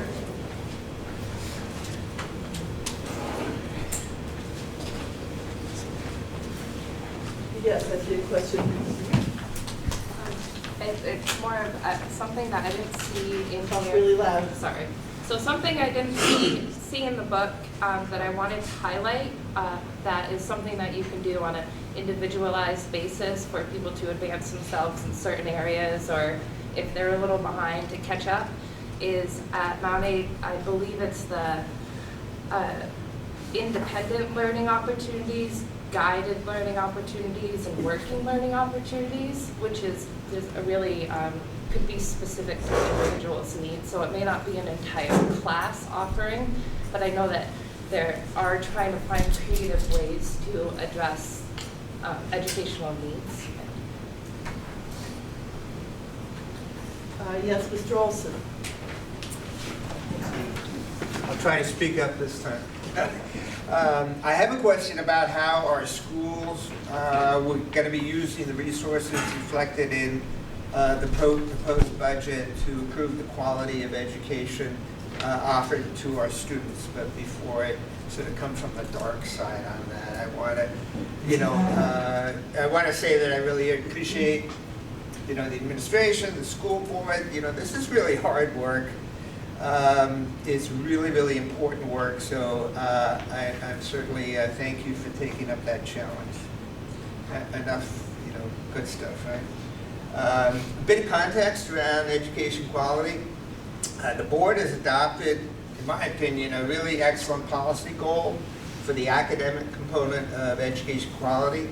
In so many words, it says to become one's personal best, to become a contributing member of society, each student should demonstrate competence in the core academic sectors. So they're setting a pretty high, I think, it's pretty high bar or measure for what should be done in this area. In October, this past October, the board reviewed compliance with its academic quality policy. The administration was quite forthright in acknowledging that the schools were not in compliance. The state's education quality data, frankly, supports that conclusion. In most academic areas, our results are below the Vermont average, but frankly, more discouraging to me, the Vermont average is really not an appropriate measure because it includes many, pretty underperforming schools. And when you take a comparison of our district's results to those of higher performing schools, it's not a pretty sight.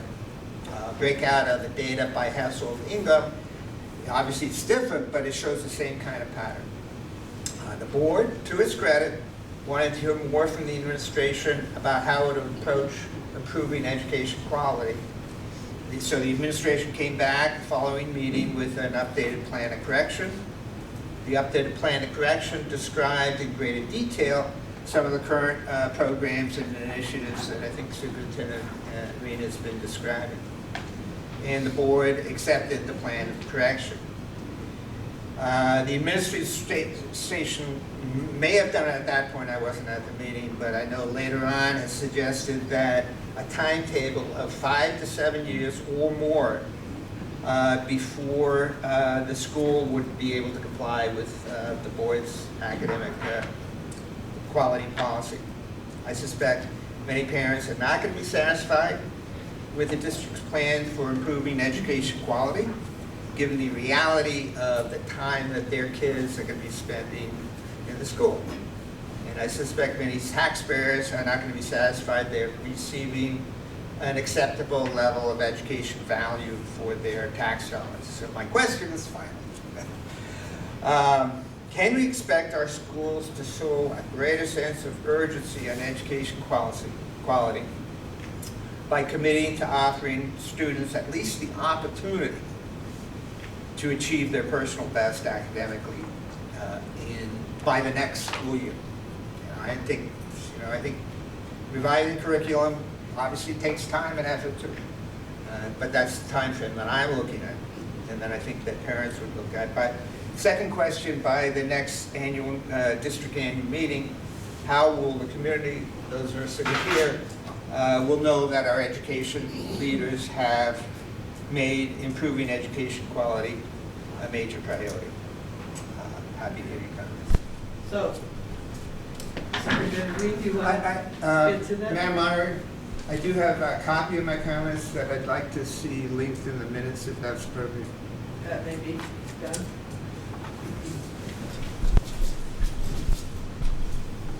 So Herb and I had a 2-hour conversation to address this question a few weeks ago.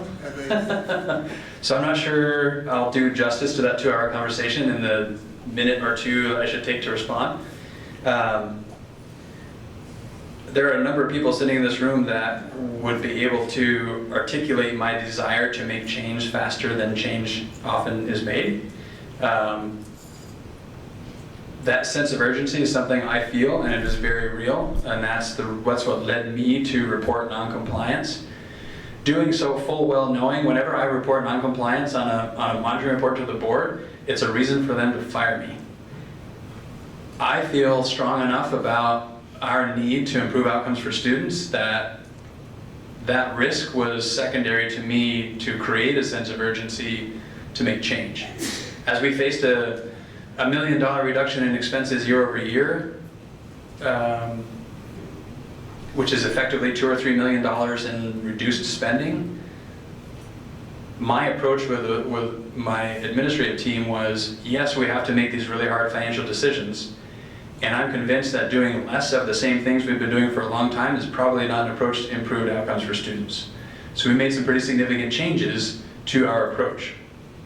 Those are new. They're a year and a half into sort of their existence, or their existence to the level that they are now. And I wish a year and a half was enough to completely transform what has been many, many, many years of relatively flat student outcome data. It just isn't. If you do research on organizational change, it's not a year and a half, it's 5 to 7. And that's where those figures are coming from me. That's the reality. I wish it weren't true, and I have to sort of accept that that is. It took us 3 years to write a strategic plan.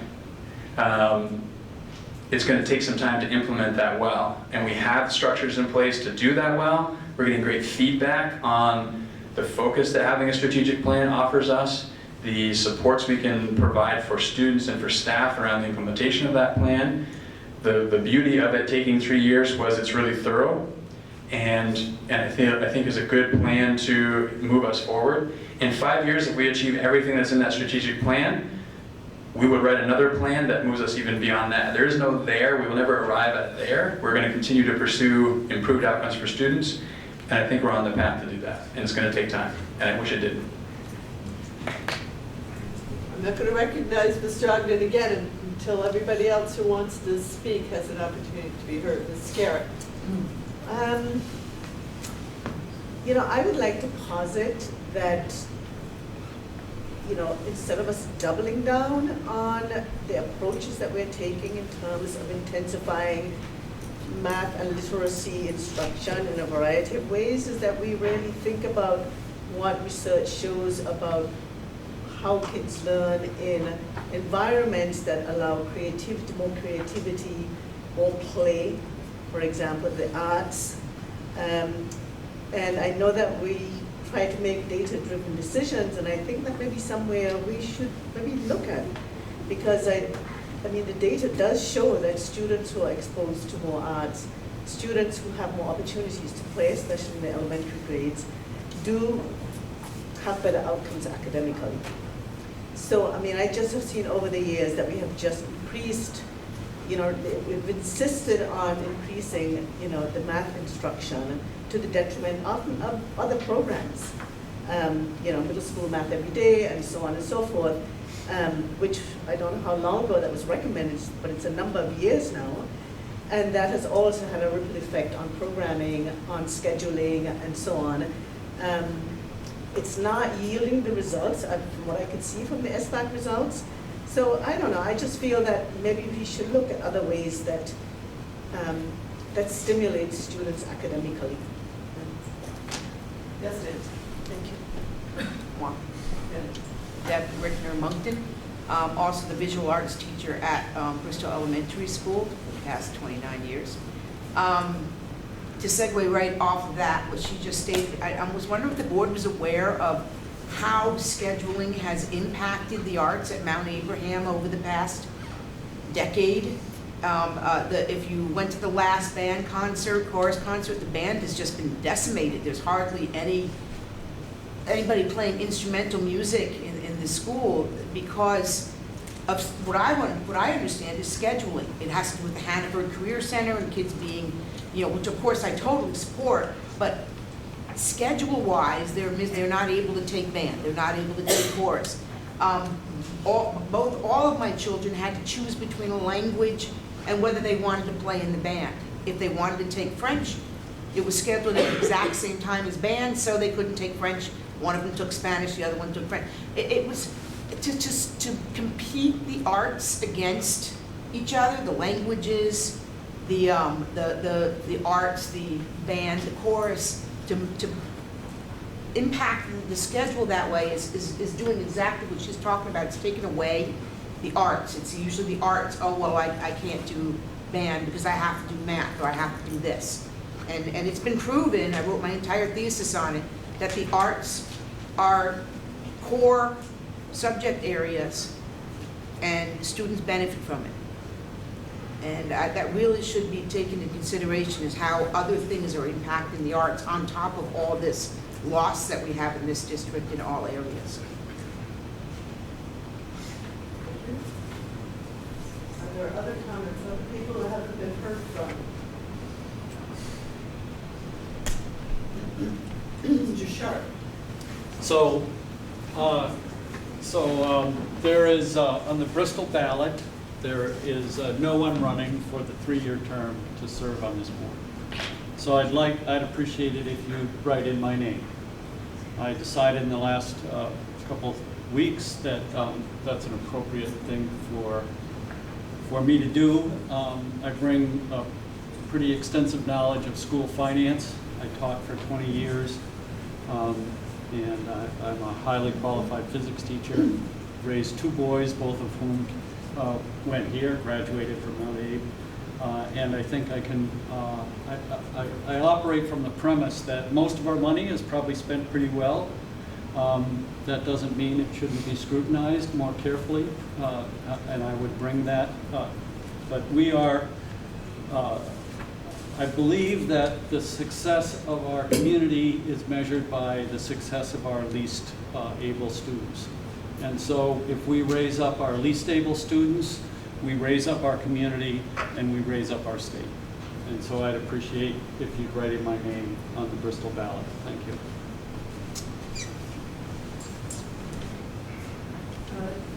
Yes.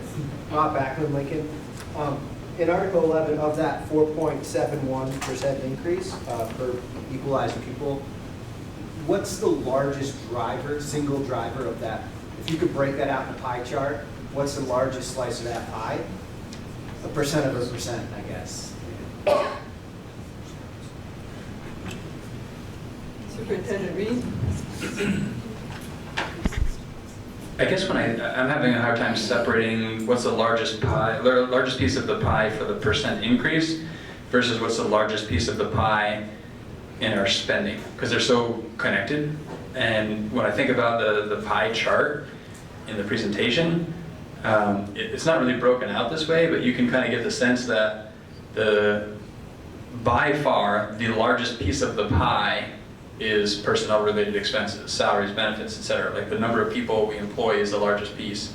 And so when we have 13% increases in premiums on health insurance, we anticipate salary increases for over 300 people. I would say that's probably the largest piece of that pie. Have a follow-up comment to that? Yes, sir. I was going towards, I was wondering if you would say insurance premium increases. I'm an only child of 2 public career teachers and grew up with great health insurance. This was in the 90s. And I think every teacher, everyone that's at the line of scrimmage working in this school district deserves the same health insurance that I was raised with, that my parents had as educators, because we all know educators aren't rolling in 7 figures. But that number should be, I guess, put publicly so folks realize that quality outcomes in our students' education are actually, in a sense, being deterred by health insurance premium costs. And I don't know, I just think that's a tragedy. That's all I'm going. Yeah, I think that's a really good point, Rob, and did I get that right? Yeah. Thank you. And that's about, if you distill the increase in our budget, over 80%, maybe close to 90% of the year-on-year increase is about equal to the increase in health insurance. Maybe I got that wrong. I had the number $400,000 increase in health insurance that we were facing this year, and I know that some positions came down, but when you look at that $450,000 increase in our budget, that would be oversimplistic to just attribute it to that, but it gives you a sense for the scale. 15% year after year after year doubles in 5 years. So we've had 15% at least 3 years in a row, or right around there. So yeah, it's huge. Mr. Ogden. No, Mrs. Wilson, I said. I wanted to clarify my question because I don't think I made it clear. I'm not asking that miraculously in a year, everything's going to be great. That's not what I was getting at. You know, there's a difference between inputs and outcomes, right? And the outcomes I can understand. You know, 7 years sounds a little long, but you know, maybe that's what it takes. I'm talking about inputs, and if there's a student who wants to take advantage of the academic offerings that are at Mount A, are they going to be able to be their personal best? And I don't think right now that's the case. Whether it's curriculum, I don't know how you do that, but I think each student needs to have an opportunity to excel in their education. And I don't think that's happening right now. You know, whether it's science, not just science. You know, that would be at least kind of a down payment. It would show the community that there's a sense of urgency. It would show the community that education quality is really a priority if you made sure that the curriculum is up to par in terms of being you know, if a student does what they need to do and take the courses, that they will be proficient or above in that particular course subject. And I'd like to see that, and I don't see it reflected right now, and I'd love to see that. Mr. Olson, I don't know if you've talked to any students who are in the school, but a lot of them are being very well served. I have 2 students in the school. I have a daughter that graduated last year. So I think it depends on the student. I don't think we can blanket say that no one's getting educated properly or well. I'm sorry, I didn't suggest that. Okay, it sounded like you were, so just wanted to put that in there that, yeah, just wanted to say that. Thank you. Ms. Garrett, did you want to be heard again? I mean, I was trying to find data that's current, and I haven't been able to find it. I can't see the data in this article from U.S. News and World Report. But I think it's worth noting that Vermont has consistently ranked in the top 10 states, in the top 10 of student outcomes in the United States. So it's such a pull-me-push-you situation because, you know, you do get, you have to put your money where your mouth is, you know, and education is expensive. And if you want good outcomes for students, sadly, it's going to cost a lot of money. And I don't know, you know, if we can look at that ranking and say, well, Vermont is in the top 10, I think that's something that's pretty laudable, but it's at a cost, you know. Yes, sir. Brian Penitzer, Bristol. Maybe just to piggyback on that, I was going through the charts here of the staff, and I counted 12 instructional coaches. So are those coaches teaching teachers how to be better teachers? So in effect, we have 24 teachers teaching 12 classes. So why don't we spend some money wisely and get better qualified teachers and only have 12 on staff instead of 24? So that we have teachers that can help all of those students. I'm not sure I'm following your math on that. Where you got the 24? So I'm counting 12 coaches. So I'm assuming there's a coach for each classroom teacher. No. No. Well, it says there's 12 FTE equivalent coaches. Across multiple disciplines. Okay. And we have many more than 12 classroom teachers. Okay, but if we need 12 coaches to make better teachers, why don't we just get better teachers across the board and get rid of all the coaches? The coach's purpose is to help teachers develop their instructional practice. That's a much more effective approach. Continuing education for a teacher, but if they don't meet the basic standards to come in the door as a teacher, then they shouldn't be hired in the first place. Let's hire better teachers to start with.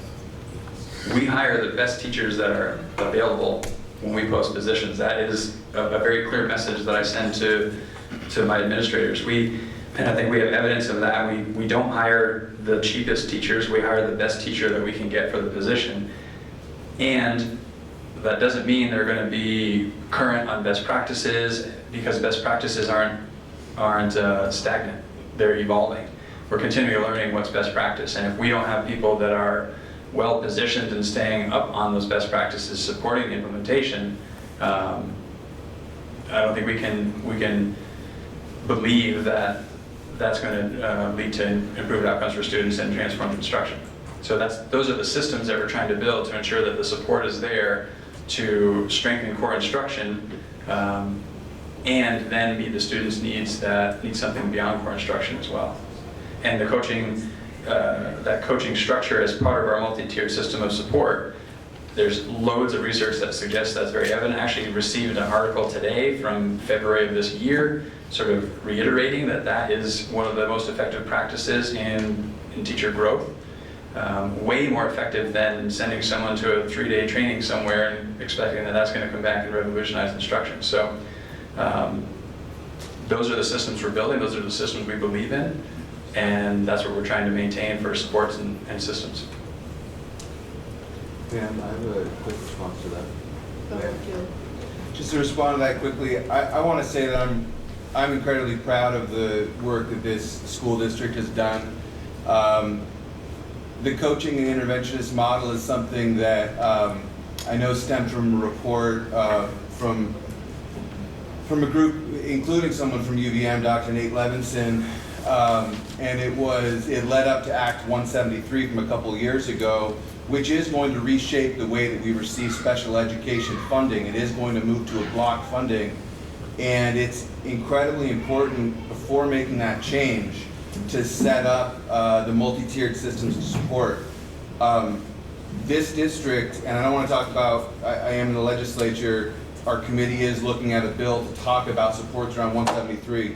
What this district has done, it has been controversial at times, but what we have heard again and again is this is the model of what we want districts to do. We are starting to provide funding to let other districts make the moves that this district has made. Now, it is going to take time, and it's not easy, and there's room for disagreement, but I just want to say as a board member,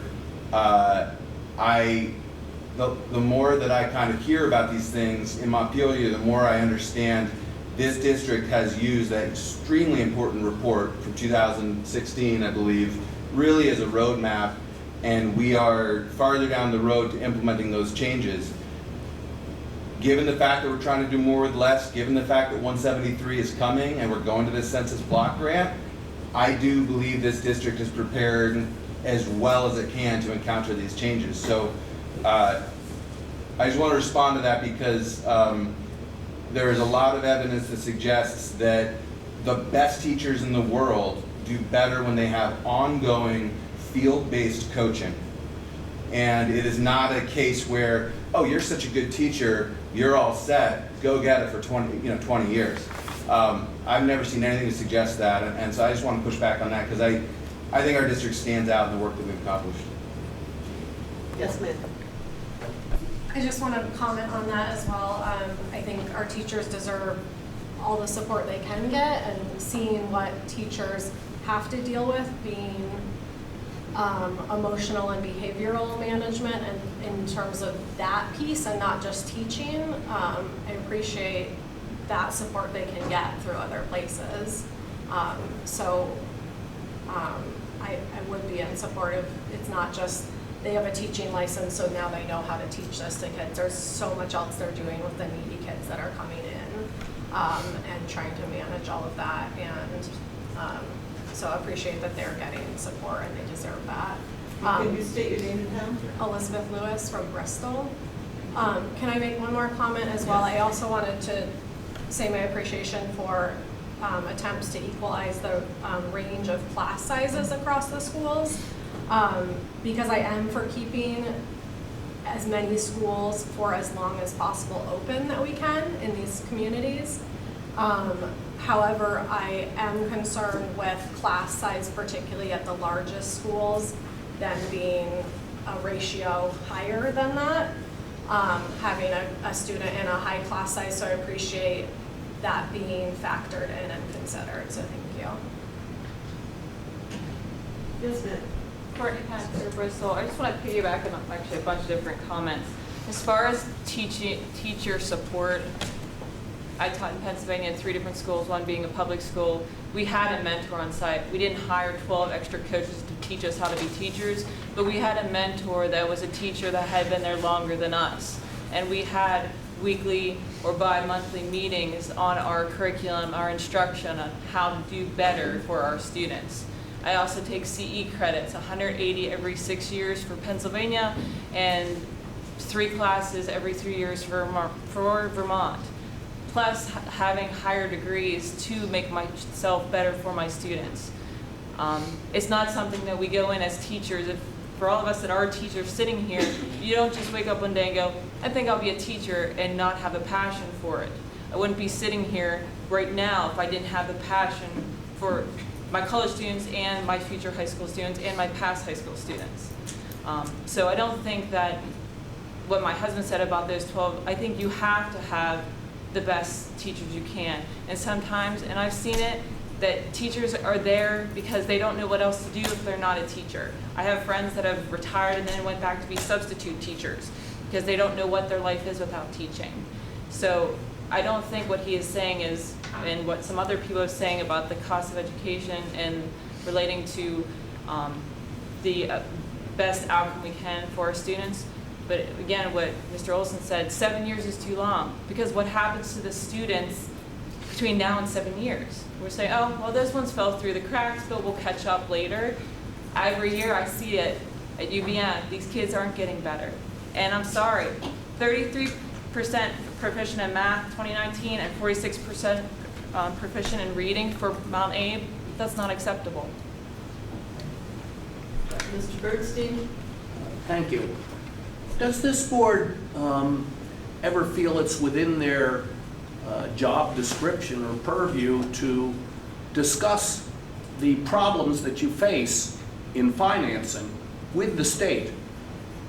And I ask because clearly the push that is making you do more with less is coming from another organization which can be influenced. So I'm asking whether this board as a whole would present themselves to the state about revenue questions. In other words, are they lobbying or contacting the representatives or going, so, go ahead. It is a part of the upcoming year for community engagement, a goal set by administration and our community. It has been to engage with not just the legislature, but with the select board, for instance, and a lot of other parts of our community that really do affect the funding of the school and how we're able to grow and not grow. So that's a goal, certainly, to do that. All right, I'm noticing it's 10 minutes after 8, so I don't want to take comments that are repetitive of anything that has been said before. If you have a completely new comment, Is it appropriate to respond to a comment that's been made? if it's brief, Mr. Olson. So I'll make it brief. I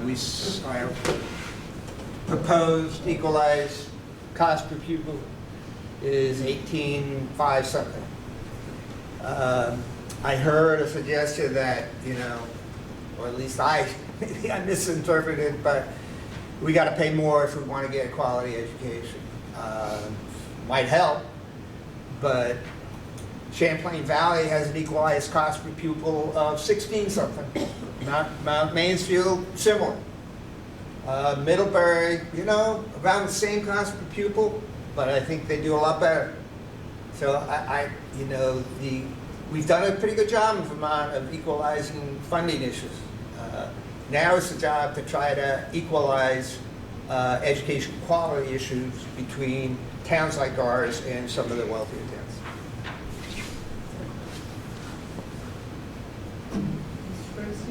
I did have one, and I forget how you phrased it. You wanted to hear something new, I think. Exactly. Let's hear something new. I was reading over the past few years of efforts that didn't go very far by some other school districts, public school districts, to attract foreign students tuition paying And I was attracted to the idea, and I've mentioned it at least one of the community engagement forums, which people kind of laughed at me because it was such an odd idea for us. And the base of the thought was it brings in money and it increases the number of students also. When we think we're decreasing in students, it might also have some cultural effects on the community and some economic effects on the community. As I remember, the towns, one town north, it might have been South Burlington, I can't now recall for sure, at least one town south, I think it was Arlington, were working on this. I don't think they got very far with it. It is an example that the independent schools use, St. Johnsbury Academy, Linden Institute, and it works financially very well for them. So I'd like to get this on record that it's at least an idea that someone could try to look further at. It's increasingly difficult given the immigration policies of the current administration. Probably so, excuse me. But I will say, I have personally housed foreign exchange students that have gone to Mount Abe, and it's been a wonderful experience. Excuse me? Yes. As the moderator, I'd like that struck. Your recent comment about the current administration and immigration. I find it inappropriate. We could strike that. One has to take into account reality. Ms. Scarrow. What reality is that? It's not real. Ms. Scarrow. I just wanted to respond to Mr. Olson's comment because I don't know if you misunderstood what I said. Maybe I did. I didn't say that we should be willing to spend more money to educate our kids. What I said was that in the last few years, Vermont has ranked among the top 10 states for student outcomes. So we're doing something right, okay, and it does cost money. I mean, it's probably a dubious compliment given that, you know, the percentages for proficiency in the standardized tests are as low as they are. But what does it say about education in the rest of the country is my question. So I'm not saying we should throw more money at education. I'm just saying that we're doing something right because it is giving, relative to a lot of other states, it is giving good outcomes for Vermont students. That's all my comment was. So, the record. Are we ready for a motion to adjourn? So moved. Oh, that's right. We've got to read Article 8. I'm sorry. Can't take your motion to adjourn yet. To transact any other business which may legally become this before this meeting. Is there anybody who wants to transact any other business? Yes, Ms. Torian. Ms. Torian. Mark Harley Haven, I just want to say thank you for all the hard work that you do. This is our opportunity to say what we desire in the world, and what I hear is don't spend any more money and educate the crap out of our kids because we love our kids and we want them to be better. So thank you for all the hard work you do. Yes. Indeed. Are there any other comments on the other business? Yes, Ms. Griswold. I'd just like to say farewell to a couple of board members who are not returning. One is Alison Sturgeon. She's served, I think, 5 years now. Is it 5 or 6? And as a representative for Bristol, so I want to say thank you. Another member who's not returning is Elizabeth Rada from Lincoln, but she's not here tonight. But a big thank you to both of them for their time and energy while they serve.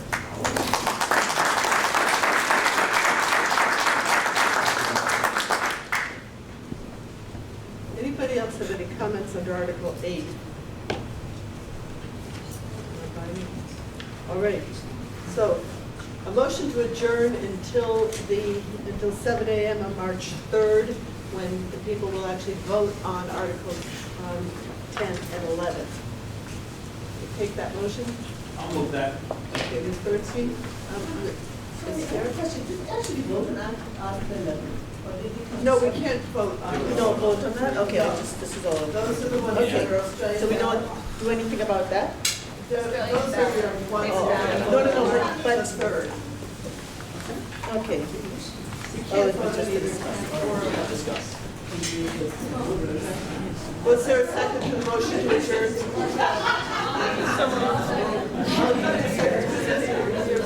Griswold, everybody second. All in favor of adjourning?